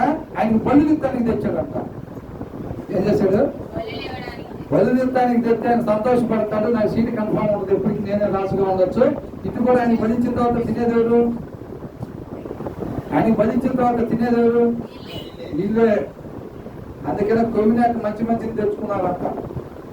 కటింగ్ ఇట్లా కట్ చేసి ఆయన వైపు చూపుతామని మిగతాది. కాబట్టి ఏమంటాడు? అర్పించడం వల్ల ఆయన సంతోషించునా, ఆలోచించుమా. ఏం చేయాలంట? ఏం చేయాలంట? ఏం చేయాలంట? ఆలోచించుమా అంటాడు. ఎవరితో? అది కావాల్సింది. అసలు ఎవరు చెబుతారా మొక్క అని చెప్తున్నా నేను. ఎవరితో అని అంటే చూసారా? మనతో చెప్తున్నాడు ఆలోచించుమని అంటున్నాడు. ఎంతమంది చేస్తున్నామో మరి ఇట్లా నాతో పాటు కలిపి, నాతో సహా ఎంతమంది చేస్తున్నామో మరి, అవునా? ఆయన కృపను బట్టి పంపించాడు ప్లేట్లో బిర్యానీ. నాకైతే అట్లా ఉంది మరి మీకు ఎట్లా ఉందో నాకు తెలియదు, కానీ నాకైతే అట్లా ఉంది. ఆయన పంపించకపోతే ఏమయ్యే వాళ్ళం, అవునా? ఆయన అర్థం పంపించలేదు అనుకోండి, మనకు మచ్చలు కనపడతాయా? రేపు నిత్య జీవం కాదు సెలక్షన్కి వెళ్ళి అన్ని మచ్చలే పెట్టుకొని నిలబడేవాళ్ళం. అంత శుభ్రంగా బాగున్నామని మనం అనుకునేవాళ్ళం. ఎందుకంటే మచ్చ ఎవరుందని ఎవరు చెప్పలేదు కాబట్టి శుభ్రంగా ఉన్నాను అనుకుంటా. నేను అనుకుంటే అక్కడ నిలబడేవాళ్ళం. చూడగా నేను పక్క దోసేయండి అనేవాళ్ళు. అది ఏంటి అసలు ఇంత చక్కగా పక్క దోసేయమన్నారు ఏంటంటే అప్పుడు తెలిసేది. అక్కడ అర్థం పెట్టి చూస్తారు కదా, అర్థం ప్రకారం ఎవరెవరైతే చేశారో ఇటు లేకపోతే అటు ఆడిపోయి నిలబడి అన్ని మచ్చలే అయిపోయిందిరా మన పని. కొనుక్కుంటే వెళ్ళి మచ్చలు చూసుకున్నాక టైం ఉండిద్దా? ఇంకా లాగేది పక్కన అంతే. ఆలోచించుము. బలులు అర్పించుట కంటే ఆజ్ఞలు గైకొను కంటే ఏంటంట? పాటలు పాడేదని కాదు, చెయ్యాలి. అవి కూడా చేయాలి. అంటే అప్పుడు బలు ఇవ్వద్దని ఏం చెప్పాలా, బలు అర్పించాలి. కానీ ఏంటంటే అంతకన్నా ముఖ్యమైనది నువ్వు ఆయన మాట విని తర్వాత బలు అర్పిస్తే దాన్ని అంగీకరిస్తాడు. నీ ఆలోచన ఎంత పడితే అంత పట్టుకొని కయ్యిలాగా వచ్చి నువ్వు అర్పణిస్తే దేవుడు దాన్ని తీసుకోడు. అర్థమవుతుందండి. ఆయన చెప్పిన పని చేయకుండా నువ్వు నేను పాటలు పాడినేస్తాను, ఆయనకు అసహ్యాన్ని పుట్టింది. ప్రార్థన చేసినా అక్కడ దాకా పోదు. అర్థమైందండి. కొన్నేది ప్రార్థన లాగా దేవుడి దగ్గరికి జాగ్రత్తగా అయ్యి చాలు. నువ్వు ప్రార్థన చేసుకున్నా దేవుడు స్వస్థత పోలుస్తాడు. నేనే చేయాలని లేదు, నేను ఊరు వచ్చానని పాస్టర్ లేదు బ్రదర్ మీరు రావాల్సిందే, మీరు వచ్చి నా నెత్తులు చేయబెట్టి ప్రార్థన మీరు చేయాల్సిందే. నా ప్రార్థన ఏందో పాట లేదు, సీలింగ్ దాటి పైకి పాట లేదు. ఎందుకు పోయింది? ఆయన చెప్పింది ఏమో చేస్తే కదా, ఆయన చెప్పింది ఏమి చెయ్యము. ప్రార్థన చేసి జవాబులు మాత్రం వస్తనే రావాలి, జారుబండ జారుకుంటూ వచ్చినట్టుగా. అవునా? మనం ప్రార్థన చేస్తే జారుబండ నుంచి పిల్లలు జారుకుంటూ వచ్చినట్టుగా జవాబులు వచ్చేస్తా ఉండాలి. మనం మాత్రం ఆయన చెప్పింది ఏమి అట్లా చేస్తే ఆయన కూడా మనిషి అవుతాడుగా. అవునా కదా? కాబట్టి అట్లాగా చేయడు. ఏమంటున్నాడు? బలులు అర్పించుట కంటే ఆజ్ఞలు భయపడతాయి. రొట్టెల్లో కొమ్ము అంటే దశంభాగా ఇస్తావు, నువ్వు ఏది మాట ప్రకారంగా నువ్వు ఉండకుండా నువ్వు ఏదన్నా తీసుకురా, జీవితంలో 90% తీసుకురా. అంగీకరిస్తాడా దేవుడు? ఇన్కమ్ ట్యాక్స్ వాళ్ళ దగ్గర ఏం జరిగిందో తెలుసండి. ఇన్కమ్ ట్యాక్స్ వాళ్ళ దగ్గర దొంగ లెక్కలన్నీ చూపించేసి వాళ్ళ దగ్గర చాలా మనీ అయిపోతారు. అర్థమవుతుందని కట్టాల్సిన ట్యాక్స్ కట్టుకుని ఏం చేస్తారు? దొంగ లెక్కలన్నీ చూపిస్తే వాళ్ళకి సరిపోయింది, అది వాళ్ళ దగ్గర చెల్లుబాటు. ఎందుకంటే అది లెక్కలే చూస్తారు కాబట్టి. అట్లాగే ఏ దగ్గర కూడా మనం ఎన్ని చేసి బదులు చేయాల్సిన పని చేయకుండా ఈ దొంగ లెక్కలు, దశంభాగాలు, లేకపోతే చేపలు చదవటం, లేకపోతే ప్రార్థన చేయడం, పాటలు పట్టు ఇవన్నీ చేసి ఇన్కమ్ ట్యాక్స్ దగ్గర ఫైల్ చేసినట్టుగా దేవుడి దగ్గరికి సమర్పిస్తే దేవుడు పుట్టుకుంటాడా? పుట్టుకోడు. మనల్ని మనం మోసం చేసుకున్నట్టే. ఏం చేయాలంట? ఒకరు ఆయన ఆజ్ఞను కైకొనటం వల్ల యెహోవా సంతోషించినట్టు బలుల వల్ల, దహన బలుల వల్ల అర్పించడం వల్ల ఆయన సంతోషించిన ఆలోచించము. బలులు అర్పించడం కంటే ఆజ్ఞలు కైకొనటయు మాట వినుట శ్రేష్టం. ఆయన చెప్పిన పని నువ్వు చెయ్యి. ఒకవేళ నీకు బలి అర్పించడానికి సమయం లేదా, దేవుడు నిన్ను అంగీకరిస్తాడు. అయినా కానీ అర్థమైందండి. నువ్వు ఒకవేళ పాటలు పాడతావు, నువ్వు ఎవరి దగ్గరికి వెళ్ళావు, ఎవరో ఒక ఆయన కింద పడిపోయాడు, వస్తున్నావు, ఎవరో ఒక ఆయన కింద పడిపోయాడు కాబట్టి కానీ అదే ఆయన తీసుకునేది. నువ్వు హాస్పిటల్ దగ్గర అట్లా జాయిన్ చేసి వచ్చేస్తే పాటలు ఆరాధన అయిపోయింది. అసలు ఇక్కడ కోల్పోయాను నేను, ఆ పని చేసుకున్నాను అనుకుంటాడా? ఖచ్చితంగా దేవుడు నిన్ను అంగీకరిస్తాడు. అంతే. నువ్వు ఆరాధనలో నిలబడితే, నువ్వు ఆ పాటలు పాడినప్పుడు నీకు ఎంతటి ఫలం వచ్చిందో దేవుడు ఖచ్చితంగా ఆ ఫలాన్ని నీకు ఇస్తాడు. అర్థమవుతుందా?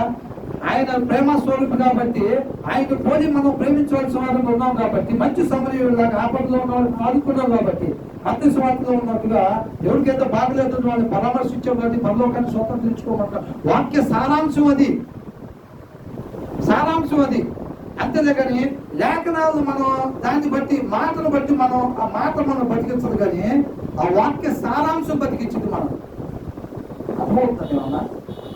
అర్థమవుతుందా? ఎంతమందికి అర్థమవుతుంది? మాట కాదండి, ఆ మాట వెనక సారాంశం చూసారా? ఆ సారాంశం సత్యం, అది మనం స్వతంత్రంగా చేసింది. అంతేగా పాటలు బాగుంటే ప్రాబ్లం అయింది అనుకుంటా కింద పని ఆయన అట్టగా వదిలిపెట్టి అక్కడికి వెళ్తే అది వచ్చింది, ఇక్కడ ఉంటే మనకు రాదని అంటే కాదు. అర్థమవుతుందండి. దేవుడిని దేవుడిగా తెలుసుకోవడం అన్నమాట ఇది మొత్తం. మనం ఆయన ఉద్దేశం ఏంటి, ఆయన ఎలా ఉంటాడు, ఆయన గుణలక్షణాలు ఏంటి, ఆయన లాగా మనం జీవించాలంటే మనం ఎలా ఉండాలి, మన ఆలోచన ఎలా ఉండాలి, మన క్రియలు ఎలా ఉండాలి, అది కావాలి. ఆచారంగా నువ్వు వచ్చి ఇక్కడ ఒక ఆయన అక్కడ దారిలో పడిపోతే నువ్వు సహాయం చేయగలిగి ఉండి కూడా నువ్వు ఆయన వదిలిపెట్టి వచ్చి ఇక్కడ పాటలు పడితే దేవుడు రిసీవ్ చేసుకుంటాడా? చేసుకోవాలి. కాబట్టి ఏమంటున్నాడు?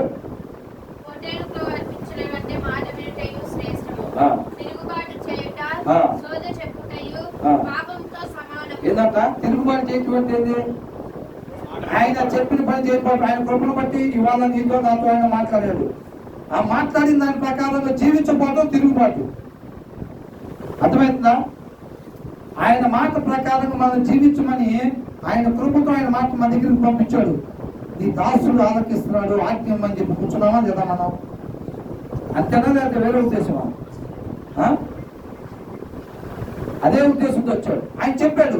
చెప్పిన తర్వాత ప్రభు నీకు స్తోత్రం అని చెప్పి చెప్పిన దాని ప్రకారం ఏం చేయకపోతే, చెప్పిన దాని ప్రకారం చేసినోడంత బండ మీద ఇల్లు కట్టుకున్నట్టంట ఆ ఇంటికి ఏ ప్రాబ్లం ఉండదు. నువ్వు మాట విని దాని ప్రకారం నువ్వు నడుచుకోకపోతే ఆ ఇల్లు నిలబడిద్దా? నిలబడదు. నువ్వు వచ్చి ఇక్కడ ఎంతసేపు కూర్చుంటే ప్రయోజనం ఏముంది? ఆయన కృప నీ మీద లేకపోతే నీ దగ్గరికి ఆయన మాట పంపాడు. ఆయన చేయాల్సిన పని ఆయన చేశాడు. మనం చేయాల్సిన పని మనం చేయాలి. మత్సలు చూసుకోవడం మన వల్ల కాదు, కానీ ఆ మత్స లేకుండా ఉండాలని నువ్వు నేను ఆశపడాలి. ఆశపడి ఆయన కృపని ఆయన శక్తిని కోరుకుంటే మన హృదయం అనే తలుపు మనం తీసినట్టుగా ఆయన కార్యం జరిగించి మత్స లేకుండా మనల్ని ఆయన పోలి ఉండేవారుగా వచ్చి నిత్య జీవంలోకి నడిపించి తండ్రితో పాటు సమాధానపరిచి యుగ యుగాలు మనల్ని ఉంచుతాడు. సమస్తం మన మేలు కోసమే సమకూడి జరుగుతూ ఉంటాయి. ఆయన మాట ప్రకారంగా జీవిస్తే ఆయనకేదో లోటైనందుకు ఆయనకేదో వచ్చిందని కాదు, మనకే వచ్చింది నిత్య జీవం. అవునా? సమస్తం మన మేలు కోసం సమకూడి జరుగుతూ ఉంది అన్నమాట. ఆయనకేం పొదువు అండి, సమస్తం నాదే కదా అంటారు. ఆయనకేం పొదువా? ఆయన చేసుకోలేని పని ఏమైనా ఉంటుందా? ఆయన చేసుకోలేంది నువ్వు నేను చేయలేని చేసి పెట్టే పని ఏమైనా ఉంటుందా? అది అవునా? ఆ తర్వాత ఏమంటాడు?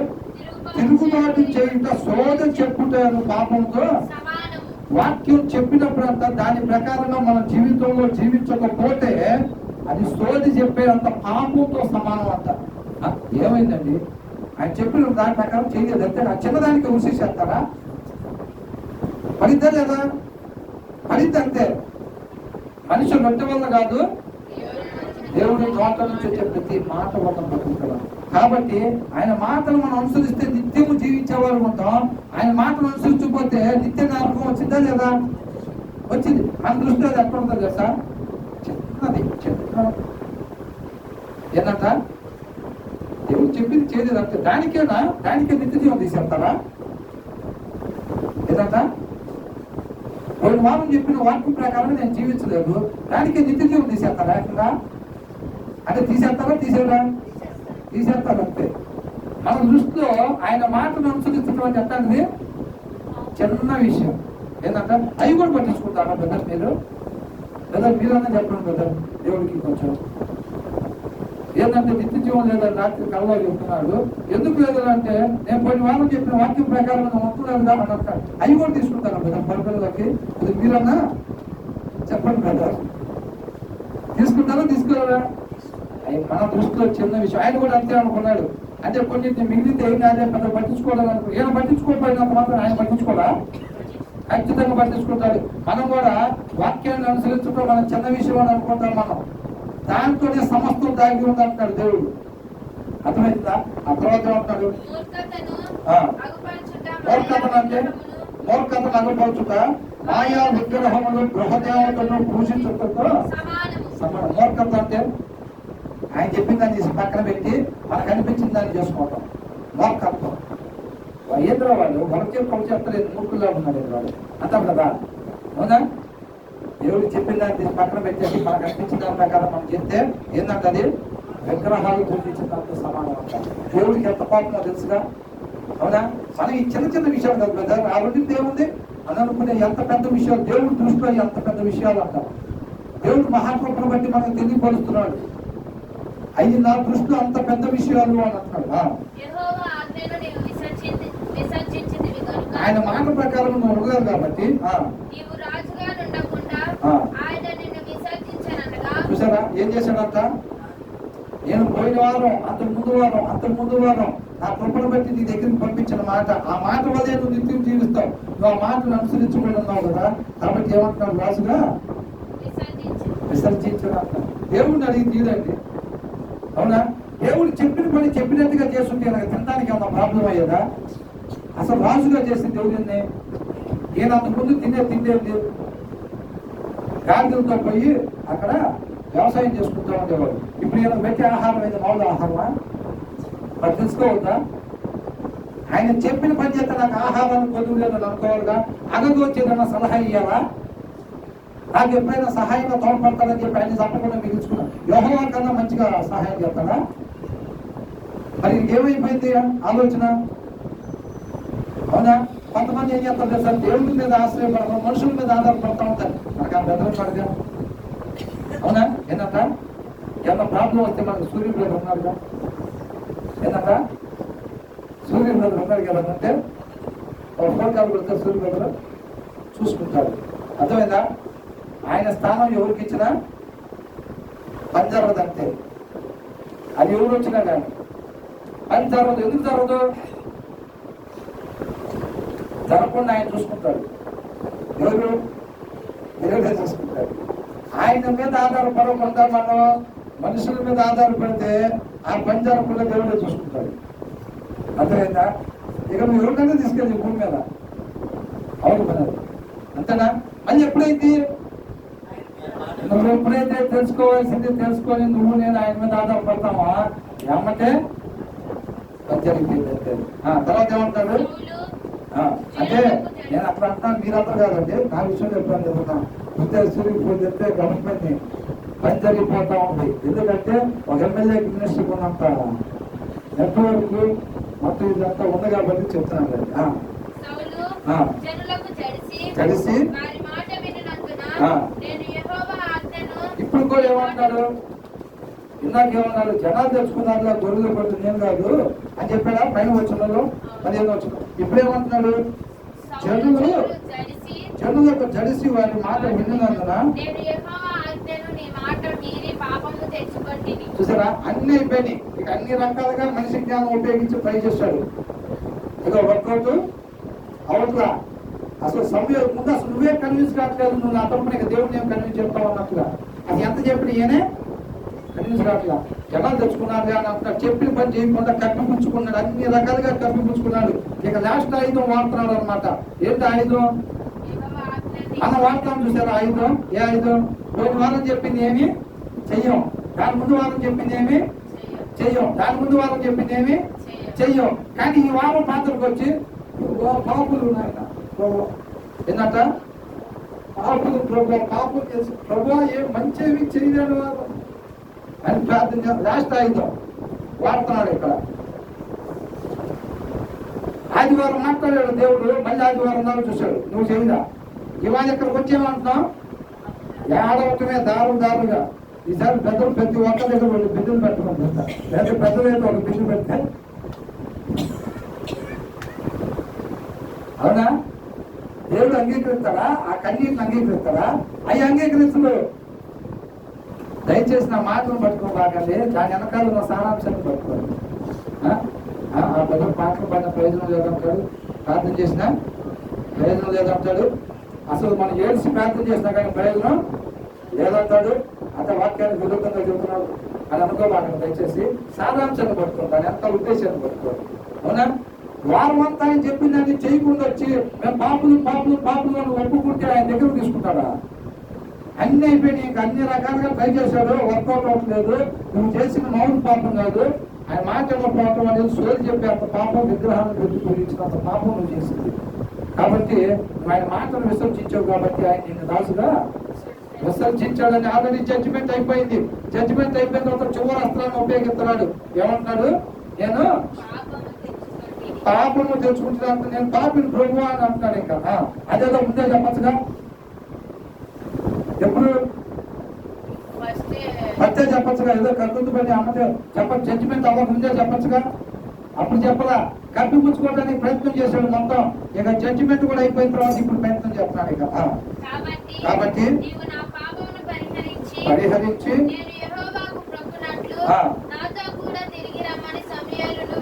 అంటే అప్పట్లో యాజకులు ఏం చేస్తారు? మనుషులు పాపం చేస్తే వాళ్ళ పాపం పోయే దాని కోసం పరిహరింపబడటం కోసం వీళ్ళు బలులు అర్పిస్తారు. అప్పట్లో అది ఉండేది పాత నిబంధనలు మొత్తం. ఏదైనా ఆ లూట్లేని వాడుకోవడానికి ప్రయత్నం చేస్తున్నాడు. అదేనా? ఇక ఏమి ఎత్తుకంటే వర్కౌట్ కావట్లేదు. ఇక లాస్ట్ లో లూప్ లైన్ ఇక రాజు మీదకి వచ్చేసిన తర్వాత చివరిలో రాజు యుద్ధం చేయడానికి కాదు, పారిపోవడానికి ఒక దారి సెట్ చేసి పెట్టుకుంటారు. తెలుసా? రాజు కోటలో ఏముంటుంది? పారిపోవడానికి ఒక సొరంగ మార్గం ఉంది. ఎప్పుడైనా రాజుకి యుద్ధం చేయడానికి కాదు. అది మొత్తం అన్ని ట్రై చేసి వర్కౌట్ కాబట్టి ఏం చేస్తాను తెలుసా? లూప్ లైన్ వాడుకుంటాను. ఇక చేసేది ఏం లేదు, మన మాటతో పని లేదు. నువ్వే నా తరపున బలి అర్పించి నా పాపాన్ని పోయేటట్టుగా చేయని పాపం చేశానని ఒప్పుకొని లూప్లైన్ వాడుకునే ప్రయత్నం చేస్తున్నాడు. అందుకు సమయంలో నీతో కూడా నేను ఎంత ఇష్టమో అయినా సరే సౌలు అంటే. అవునా? ఆయన ఏమంటున్నాడు?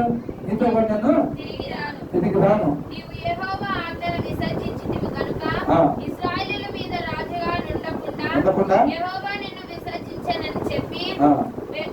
ఆయన మాట లేదు కాబట్టి అంటారు. అవునా? దుష్టులు కూర్చుని చోట పాపులు అట్లా అనుకున్నారా కదా? బహుశా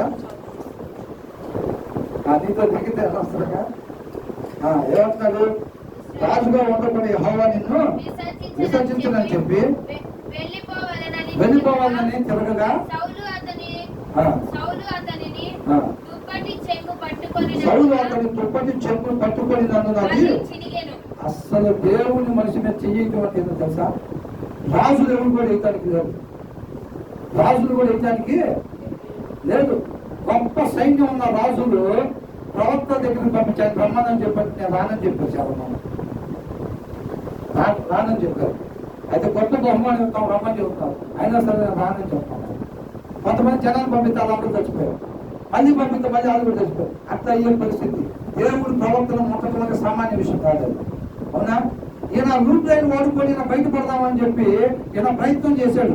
అది కూడా ఆయన ఏమంటున్నాడు? ఆయనేమో రానని చెప్తున్నాడు. రానని చెప్తే ఏమొచ్చింది? కోపం వచ్చింది. ఏం చేశాడు?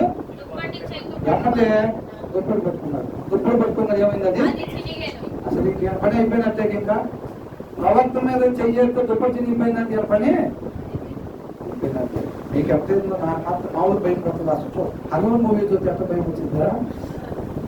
అయ్యా ఇంకా సౌండ్ పరిస్థితి ఏంటి ఇప్పుడు అసలు? అవునా? అసలు ముందే చెప్పిన పని చేయలేదు. వేచి ఉండమంటే వేచి ఉండకుండా ఆల్రెడీ ఒకసారి కోపం తెప్పించుకున్నాడు. మళ్ళీ ఇప్పుడు చూస్తేనేమో చెప్పిన పని మళ్ళీ చేయలేదు. మళ్ళీ ఇప్పుడు చూస్తేనే ప్రవక్త మీద చేయేసాడు. ఇంకేముంది మొత్తం? తర్వాత ఏమంటాడు? ఇట్లా నేను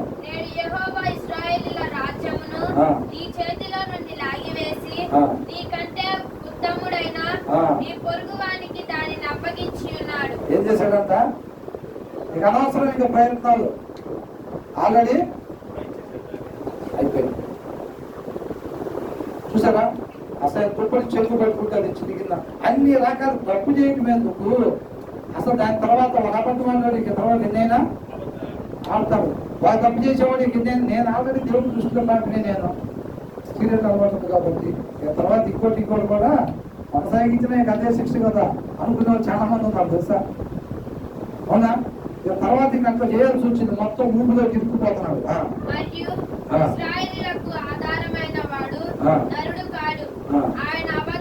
ఎందుకు చెప్పారన్నమాట? ఇశ్రాయేలీయులకు ఆధారమైన వాడు నరుడు కాదు అని ఎందుకు చెప్పాడు? అవతల నరుడు లాగా డీల్ చేస్తున్నాడు. యువతలు నువ్వు మనిషిని డీల్ చేసినట్టుగా నువ్వు అవతల మనిషి అనుకుంటున్నావు.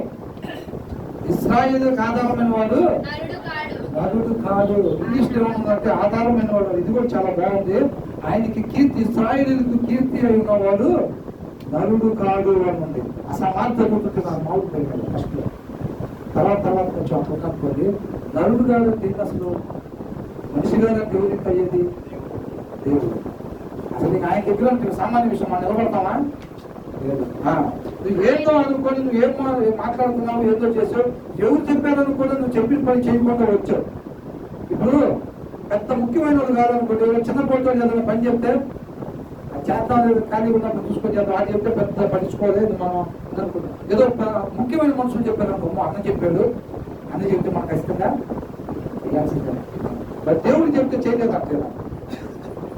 అతను ఎవరు చెప్తే అనుకున్నావు నువ్వు చేయకుండా వచ్చావు. నువ్వు ఇశ్రాయేలుకు ఆధారమైన వాడు నరుడు కాడు, ఆయన అబద్ధం ఆడడు. ఇది రెండోసారి వచ్చిందా పశ్చాత్తాపడని? ఎన్నాళ్ళు పశ్చాత్తాపడటం అంటే నిరాశకు గురి చేశాడు దేవుణ్ణి. రాజు సౌలుగా రాజుని సదాకాలం ఉండేదానికి దేవుని ఇష్టపడ్డాడు. ఆశను ఏం చేశాడు? ఆయన నిరాశపరుగా చేశాడు. దేవుడిని నిరాశపరిచాడు. దేవుడు మన పట్ల కూడా ఇలాగే ఉంది. సదాకాలము మనం యుగ యుగాలు తండ్రితో పాటు ఉండాలని దేవుడు తలస్తున్నాడు. అవునా కదా? ఎంతమంది నమ్ముతున్నారు మాట? యుగ యుగాలు మనం తండ్రితో పాటు సదాకాలం ఉండాలని మన గురించి తలంచాడు. కాబట్టి ఆ మాట ప్రకారం ఉండడానికి మిమ్మల్ని నిత్యము జీవించడం చేసిద్దామంటారు.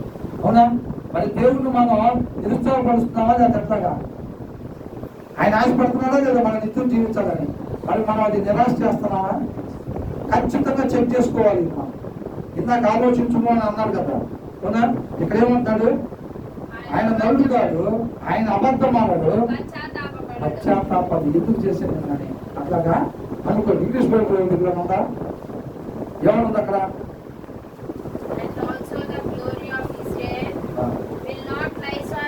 గ్లోరీ ఆఫ్ ఇజ్రాయెల్ అని ఉంది. ఇక్కడ ఏమన్నది? ఆధారమైన వాడు అన్నది. ఇంగ్లీష్ లో గ్లోరీ అన్నది.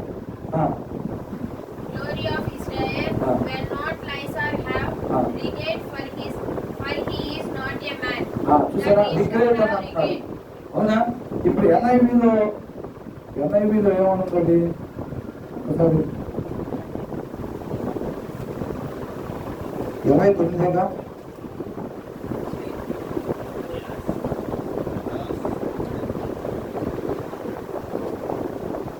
Who is the glory of Israel does not lie. ఇది చదివితే బాగుంటుంది. నాకైతే ఎదురుగానే ఉంది. And also the strength of Israel will not lie nor repent, for he is not a man that he not repent అని ఉంది. అదేం సిస్టర్? అది ఏమొస్తున్నది? for he is not a man. The standard version. Standard version. ఇప్పుడు ఇక్కడ మీరు ఎన్ఐవిలో ఏమనుందంటే ఈ who is the glory of Israel does not లై, అబద్ధం ఆడడు, ఆర్ చేంజ్ హిస్ మైండ్ అని అన్నాడు. ఏంటంట? Change his mind. మైండ్ అంటే ఆలోచన. అవునా? ఈయన ఏం చెప్పాడు?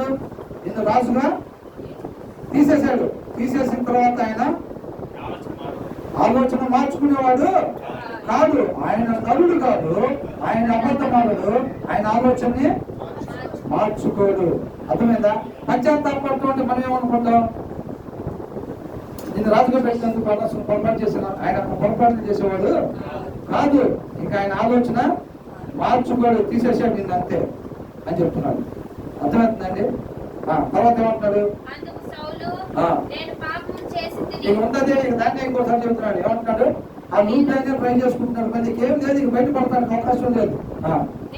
నేను పాపం చేసి తిని ఆయనను నా చెడులో పెద్దలు ఎదుటను ఇశ్రాయేలీయులు ఎదుటను నన్ను గణపరచడం అంటే మనం దేవుని కూడా గణపరచాలా లేదా? ఎలా గణపరుస్తాం? ఆయన మాట విని దాని ప్రకారం ఆయన చెప్పింది చేయటం వల్ల గణపరుస్తాం. ఆయన మహింపరుస్తాం, ఆయన్ని సంతోషపెడతాం. అవునా? ఇవన్నీ కూడా దీంట్లోనే దాగి ఉన్నాయి. ఆయన చెప్పిన దాని ప్రకారం మనం ఈ లోకంలో జీవించాలి. ఇక్కడ విని ఒప్పుకోవడం ఉంటాము. ఈ మాట ప్రకారం జీవిస్తే మేము నిత్య జీవనకి వెళ్తాం. ఆయన ఆమేన్ అంటే ప్రయోజనం లేదు. ఆ రకంగా మాత్రమే ఉండేటట్టుగా నువ్వే మమ్మల్ని నడిపించు ఆయన. నీ వల్ల మాత్రమే అది సాధ్యపడింది తండ్రి, నీకే మహిమ. అది కాదు. అప్పుడు నీ హృదయం అనే తలుపు నువ్వు నేను తీసినట్టుగా. అర్థమవుతుందా? అలా ఉండాలి. దాన్ని మనం ఒప్పుకోవటం వల్ల కాదు. మనం ఒప్పుకోకపోయిన వాక్య సారాంశం సత్యం అంతే. అది మనం ఒప్పుకోకపోయినా అది సత్యం కాకుండా ఏమి కాదు. తర్వాత ఏమంటున్నాడు? ఈయనేమంటాడు? ఆ చెడులో పెద్దలు ఎదుగుతాను, ఇశ్రాయేలీయులు ఎదుగుతాను, నన్ను గణపరిచి అంటే నా మాట విని కొద్దిగా. ఎందుకంటే వాళ్ళ మీద రాజుగా ఉన్నాడు కదా, కాబట్టి వాళ్ళ ముందు అవమానపరచుకుంటాను. నా మాట విని యెహోవాకు మొక్కుటకై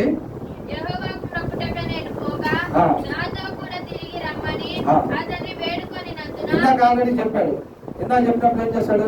నీతో పాటు రాను, దేవుడి మాటనే చేయలేదు కాబట్టి నేను నీతో పాటు రాను అన్నాడు. అప్పుడే దుప్పుడు పట్టుకున్నాడు. దానివల్ల రాజు ఆల్రెడీ నీ నుంచి తీసి వేరే వాడికి ఇచ్చేయడం కూడా జరిగిపోయింది. అయినా ఇంకా దాని గురించి పాల్గొనట్లే ఉంది. అవునా? ఏమంటున్నాడు?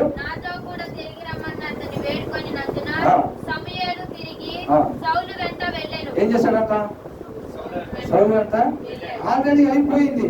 అయిపోయిన తర్వాత ఏదంటే ఇష్టం కదా, సరేలే నా చెడులో పెద్దలు ఎదుగుతాను, ఇశ్రాయేలీయులు ఎదుగుతాను, నన్ను గణపరిచి యెహోవా చేత అభిషేకించబడిన రాజు కాబట్టి దావీదు మహారాజు ఎందుకు ఉద్దేశంతో ఆయన చంపకుండా వదిలిపెట్టాడు? దేవుడి చేత అభిషేకించబడిన రాజు కాబట్టి. అవునా? ఆయన నాన్నని తీసేశాడు రాజుగా. తీసేసినా సరే ఆయన చేత అభిషేకించబడిన వాడు కాబట్టి ఆయన మొక్కనని చెప్పాడు. జనుడు ఏమంటున్నాడు? చెడులో పెద్దలు ఎదుగుతాను, జనులు ఎదుగుతాను, నన్ను గణపరిచి నా ఎమ్మటి రమ్మనంటే సరే ఆయన ఎమ్మటి వెళ్ళాడు. సరే ఇక అర్పించడం లేదో బలి అయితే అర్పించడం అన్నమాట. ఇక దేవుడు రిసీవ్ చేసుకునేది లాస్ట్ ఛాన్స్ కింద. ఇప్పుడు దావీదు కూడా పాపం చేసినప్పుడు, దావీదు మహారాజు పాపం చేసినప్పుడు ఆ పిల్లోని దేవుడు మొత్తినప్పుడు చావు బతుకుల్లో ఉన్నప్పుడు దావీదు ఏం చేశాడు? ఉపవాసం ఉండి ప్రార్థన చేసి నేల మీద కూర్చొని బూడిద పూసుకొని మొత్తం చేశాడు. ఎప్పుడైతే అయినా సరే దేవుడు ఆలోచన మార్చుకున్నాడా? మార్చుకోలేదు. అవసరమైంది ఆ సర్జరీ అంతే. ఆ సర్జరీ చేస్తేనే నువ్వు బతుకుతావు, లేకపోతే నశించిపోయిన అక్కడికి వెళ్ళిపోతావు. నా హృదయానుసారంగా నీకు ఈ సర్జరీ అవసరమై ఉన్నది. నాకు బాధ నీకు సూది గుచ్చి చేయాలంటే అయినా నీకు ఇది అవసరం. నిన్ను ప్రేమిస్తున్నాను కాబట్టి నేను నీకు చేస్తానంట. మంచి తండ్రిలాగా. అవునా? ఇక్కడ కూడా ఏమంటున్నాడు? సౌలు యెహోవాకు ఆయనకంట బలులు అర్పిస్తున్నాడంట. తర్వాత పిల్లలు తీసుకున్నాడా లేదా? దేవుడు తీసేసుకున్నాడు. తీసేసుకున్న తర్వాత దావీదు లేచి ఏం చేశాడు? ఆరోగ్యం బాగలేదని అంటేనే ఉపవాసం ఉన్నావు, ప్రాణం పోయిందని అంటే ఇక్కడ లేచి భోజనం పెట్టమంటున్నావు ఏంటి? అదే ఇంకెందుకు నేను ఉండాల్సింది? కార్యం జరిగిపోయింది కదా. ఇప్పుడు నేను ఉపవాసం ఉన్నా తిరిగి వచ్చేది లేదు, అవసరమైతే నేనే ఆయన దగ్గరికి వెళ్ళగలుగుతాను కానీ అని కూడా రాపించాడు. తర్వాత రాపించారా లేదా? ఆ మాట కూడా వచ్చాడు. నేను కూడా ఏమంటున్నాడు? సౌలు యెహోవా ఆల్రెడీ వేరే వాళ్ళకి ఇచ్చేసాడు. ఇచ్చిన తర్వాత ఇక బళ్ళు అర్పించిన ప్రయోజనం అన్నమాట ఏ ఉండదు. అయినా సరే బళ్ళు అర్పించాడు. ఆ తర్వాత సమూయేలు అమాలేకీల రాజైన ఆగాగును తన యొద్దకు తీసుకొని రండని చెప్పాను. ఆగాగు సంతోషంగా అంటే దగ్గరకు వచ్చి అగాగు రాజుని చెప్పమని చెప్పి సౌలుకి చెప్పాడా లేదా? దేవుడు చెప్పలేదా? చేయదా? అంత మాత్రాన పని ఆగిపోయిందా? పని ఆగదు. నా విశ్వాసులు ఉన్నారు అక్కడ. వాళ్ళందరినీ తండ్రితో పాటు సమాధానం పరిచి నిత్యం జీవించేటట్టుగా నేను చేయాలి. వాళ్ళు కాబట్టి ఇంకొకరు ఈయనకి ఇచ్చిన అవకాశం ఆయన పెట్టాను. ఆయన గొప్ప చొప్పున అది గొప్ప భాగ్యం ఎంచుకోవాలి. ఆయన ఎంచుకోలేదు అట్లా. దాని విలువ తెలుసుకోవాలా? ఆయన విలువ తెలుసుకోలేదు, దాని విలువ తెలుసుకోలేదు. తెలుసుకోకపోవటం వల్ల ఏం చేశాడు? నిర్లక్ష్యం చేశాడు. అంత మాత్రం వదిలిపెడతాడా? నువ్వు చేయకపోయినా సరే నా విశ్వాసం నేను వదిలిపెట్టను. నా తండ్రితో పాటు సమాధానం పరుచుకొని యుగ యుగాన్ని వీళ్ళందరినీ నేను ఉంచాలి. పనాగదు. పనాగదు. ఏమంటున్నాడు? ఏం చేస్తుంటే ఆ భాగ్యం ఈయన కలిగేది, ఆ గొప్ప ధన్యత ఈయన కలిగేది. ఈయన బుక్కులో రాస్తుంటే వాళ్ళు దేవుడికి చెప్తానికి ఉపయోగపడతాం. ఆయన ఎన్నుకున్నాడు. అయినా సరే ఉపయోగపడలేదు. తర్వాత ఏమంటున్నాడు? అమాలేకీయుల రాజైన అగగును నా దగ్గరకు తీసుకుని రండి అని చెప్పాను. ఆగాగు సంతోషంగా అతని దగ్గరకు వచ్చి మరణశ్రమ నాకు గడిచిపోయేది అని చెప్పగా దేవుడు ఇందాక మనం అనుకోదా? చూసారా? రెండు వైపులో మేనేజ్ చేశాం. అవతల వాళ్ళు కూడా నేను కంకణ దారిలో ఉన్నాను అనుకుంటాడు. యువత నేను కూడా అబద్ధం చెప్పకుండా మేనేజ్ చేశాను, నేను కూడా రిసీవ్ చేసుకుంటాను అనుకున్నాడు. అవునా? కాబట్టి మన ప్రాబ్లం సాల్వ్ అయిపోయింది అనుకుంటాం. సాల్వ్ అయింది అక్కడ? అవ్వలేదంటే అబద్ధం అయినట్టే దేవుడు దాన్ని పరిగణలోకి తీసుకున్నాడు. దాంట్లో డౌట్ లేదు. ఇక్కడ ఏమంటున్నాడు? మరణశ్రమ నాకు గడిచిపోయేది అని ఏమనుకుంటానంట? అగద్రాజు ఏమనుకుంటానంట? మరణశ్రమ నాకు గడిచిపోయేది అని అనుకుంటాడంట. సమూయేలు నీ కత్తి స్త్రీలకు సంతు లేకుండా చేసినట్టు నీ తల్లికి నీ స్త్రీలలో సంతు లేకపోయిందని అతనితో చెప్పి గిల్గాలులో యెహోవా సన్నిధిని అగగును తృప్తి నీలుగా ఆయన పని జరిగిపోయింది. అంతే. నువ్వు నేను బిల్డపించావు అనుకోండి, పట్టు చేసి ఆయన పని ఎవరు నష్టపోయేది? ఇక్కడ నష్టపోయింది ఎవరు? సౌలు నష్టపోయాడు. మనిషి జ్ఞానాన్ని ఉపయోగిస్తే దేవుడి దగ్గర పనికిరాదండి. అందుకని ఆయన ఏమంటాడు? అంతరంగంలో నేను సత్యాన్ని కోరుకుంటున్నాను అంటాడు. దేవుడు మనలో గమనించేది ఏందనుకుంటున్నారు? రామకోటి లాగా యేసుకోటి పనికి అయ్యగారు దేవుడు కోరుకునేది. చెప్పాలి ఎన్నిసార్లు చెప్పిన తిప్పుతా ఉంటే అట్టానికి పిచ్చి చెప్పడు దేవుడు. అసలు అర్థమైంది. ఆయన ప్రేమ స్వరూపి. ఆయన ప్రేమ మనం కనపరచడం ద్వారా ఆయన రాజ్యాన్ని కట్టాలని చూస్తున్నాడు. ఆయన వాక్య సారాంశం పనిచేసింది. ఆ సారాంశం మనలో ఉందా లేదా చూస్తున్నాడు. ఇందాక చూసాం కదా 139వ దావీదు కీర్తనలో. అవునా? మన హృదయంలో ఏముంది అది చూస్తానంటున్నాడు. అది కావాలి. మన ఆలోచన ఏమై ఉంది? మన ఆలోచన ఏం కావాలి? దేవుడి చిత్తాన్ని నెరవేర్చాలి. నేను దేవుడి చిత్తాన్ని నెరవేర్చాలి. నా పిల్లలు దేవుడి చిత్తాన్ని నెరవేర్చాలి. నా సహవాసం దేవుడి చిత్తాన్ని నెరవేర్చాలి. నా కాలనీ దేవుడి చిత్తాన్ని నెరవేర్చాలి. ప్రతి మనిషి భూమి మీద దేవుడి చిత్తాన్ని నెరవేర్చాలి. అదే నెరవేర్చాలి. దాని కొరకే జీవించాలి. అదే మన ఆలోచనలో ఉండాలంట. మనసు మార్చుకోండి అని అంటున్నాడు. ఏమంటాడు? మారు మనసు పొందండి అంటాడు. ఈ టైప్ ఆఫ్ ఆలోచన, మారు మనసు అంటే మారు ఆలోచన ఇది ఉండాలి. నీకేముండాలి? నీ ఆశయం కావాలి. సత్క్రియలందు ఆసక్తి కలుగుతుంది. దేవుని చెత్త చేయాలి. దేవుని చెత్త కొరకే జీవించాలి. అదే చేయాలి. నేను చేయాలి. నా పిల్లలు చేయాలి. నా సహవాసం చేయాలి. నా కాళీ చేయాలి. సర్వ మానవాళి చెయ్యాలి. శక్తి కొలది. క్షణం కూడా మన ఇష్టానుసారంగా మనం ఆలోచించాలి. సాహసం చేయకూడదు. వాళ్ళు నేను వచ్చి నీకు ఏం చేయాలో చెప్పే వరకు నువ్వు ఎదురు చూడండి. ఏం చేస్తాడంట? ఏనే చెప్తున్నాడు. నేను సాహసించి బలి అర్పించింది అని చెప్పాడు. ఏమంటున్నాడు? నువ్వు రాబోయేసరికి నేను సాహసించి సాహసం అన్నమాట. అర్థమవుతుందండి? మన సొంత ఆలోచన నెరవేర్చుకోవాలి అని క్షణం మనం ఆలోచించినది సాహసం చేసినట్టే నువ్వైనా నేనైనా. అర్థమవుతుందండి? తెలుసుకుంటున్నావా? దేవుడిగా కాపాడుతున్నాడా? కొద్దిగైనా కనపడుతున్నాడా? ఎంతటి వారని ఈ భూమి మీద సమస్తం తెలుసు, నాకు అన్నీ తెలుసు అని ఇప్పుడు కూడా అనుకోవడానికి లేదు. సర్వజ్ఞాని దేవుడు తప్ప ఏ మనిషి కూడా లేదు. యోబు ఎంతో నీతిమంతుడు అంట. అవునా? యోబు కూడా తెలుసుకోవాల్సి ఉందా లేదా? తెలుసుకోవాల్సి ఉందా లేదా? తర్వాత అధ్యాయంలో ఒక మాట చూస్తే 6వ వచనం ఒకసారి చూడండి. తర్వాత అధ్యాయంలో 6వ ఏలియాబును చూసి అయిపోయిందండి, ముగించేసేస్తున్నాం, అయిపోయింది, ఒక వచనమే ఉంది. అంటే ఇప్పుడు అనుకున్నాం కదా, ఇప్పుడు ఎవరు ఎంత రాబోతున్నారు? వేరే రాజు. ఎవరైనా దావీదు మహారాజు. సౌలు నుంచి మనం నేర్చుకోవడానికి అన్ని కూడా ఏం కనబడుతున్నాయి? తిరస్కరించడం, దేవుడి మాట వదిలిపెట్టడం, దేవుడికి దూరం అయిపోవటం, ఇవే కనబడతా ఉన్నాయి. అవునా?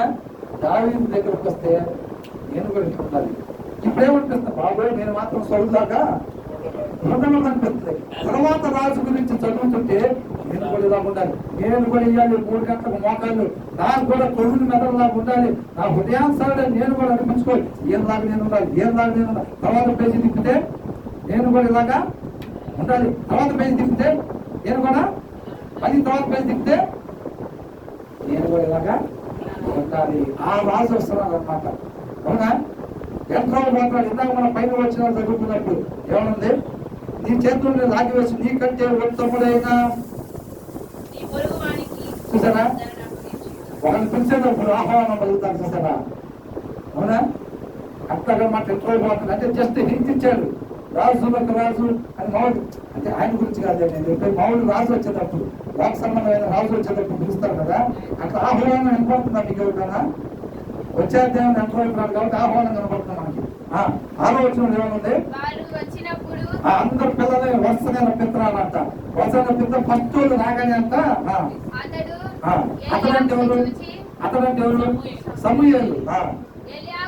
ఏలియాబును చూసంట నిజముగా యెహోవా అభిషేకించువాడు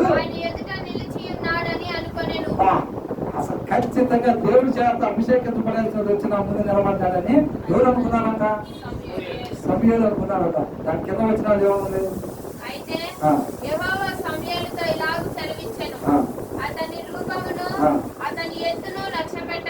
అంటే ఆయన రాజుగా చేయబోతున్నాడా లేదా? సమూయేలు అసలు ఏ రీతిగా దేవుడితో సహవాసం ఉన్నాడు? అయినా సమూయేలు కూడా తెలుసుకోవాల్సి ఉందా లేదా? ఇంకా ఉండిద్దంతే. అందుకని నాకు సమస్తం తెలుసు, మనకు తెలియదే ఉందా అంటాం. నేను చాలాసార్లు వాడుతూ ఉంటాను, అంత జరిగిందనే మనకు తెలియదే ఉంటాను, మౌలేదు అది నాకంటే ఈ మధ్యలో అనిపిస్తుంది. అసలు మనకు తెలియదేదా, మనకు తెలియదే ఉందా అంటున్నాను. ఏంటి అసలు మౌల విషయం అది అని అనుకున్నాను. ఓట్పదంగా పడిపోయింది. అర్థమవుతుందండి? సమూయేలు కూడా తెలుసుకోవాల్సి ఉంది అక్కడ. యోబు కూడా వీళ్ళు మామూలు కాదండి, మనలాంటి వాళ్ళు కాదు వీళ్ళు. అంటే మనలాంటి వాళ్ళు కాదని నేను వేరే నచ్చలేదండి, అయిపోయింది. వాళ్ళు మనలాంటి మనుషులే, దేవుడితో ఎంతో అంటుకట్టబడి ఉన్నవాళ్ళు. వాళ్ళు కూడా తెలుసుకోవాల్సి ఉంది. ఈ వాక్ సంబంధంగా ఉంది. ఇప్పుడు ఢిల్లీ గ్రామం గారు కూడా ఇంకా తెలుసుకోవాల్సింది చాలా ఉంది. కాబట్టి నాకు మొత్తం తెలుసు. ఇప్పుడు ఎవరు కూడా అనుకోకూడదు. ఈ మధ్య కాలంలో ఒక ఆయన కూడా బాగా నాకు వాక్యం బాగా తెలుసని తర్వాత ఏమంటున్నారు తెలుసండి? వేరే వాళ్ళు దేవుడు అనుకున్న వాళ్ళు పేరు చెప్తే ఈయన కూడా దానికి ఈయన కూడా ఉన్నట్టున్నారు. ఆయన దేవుడు అంటే ఈయన కూడా ఉన్నా. మీ దేవుడిని నేను దేవుడు ఏంది ఆయన? అవునా? ఇదే ఉంటారు అందరూ తెలుసు కదా. అది అయిపోతుంది. ఆ జ్ఞానం వల్ల గర్వం రాకూడదు. కాబట్టి ఇక్కడ ఏంటి తర్వాత?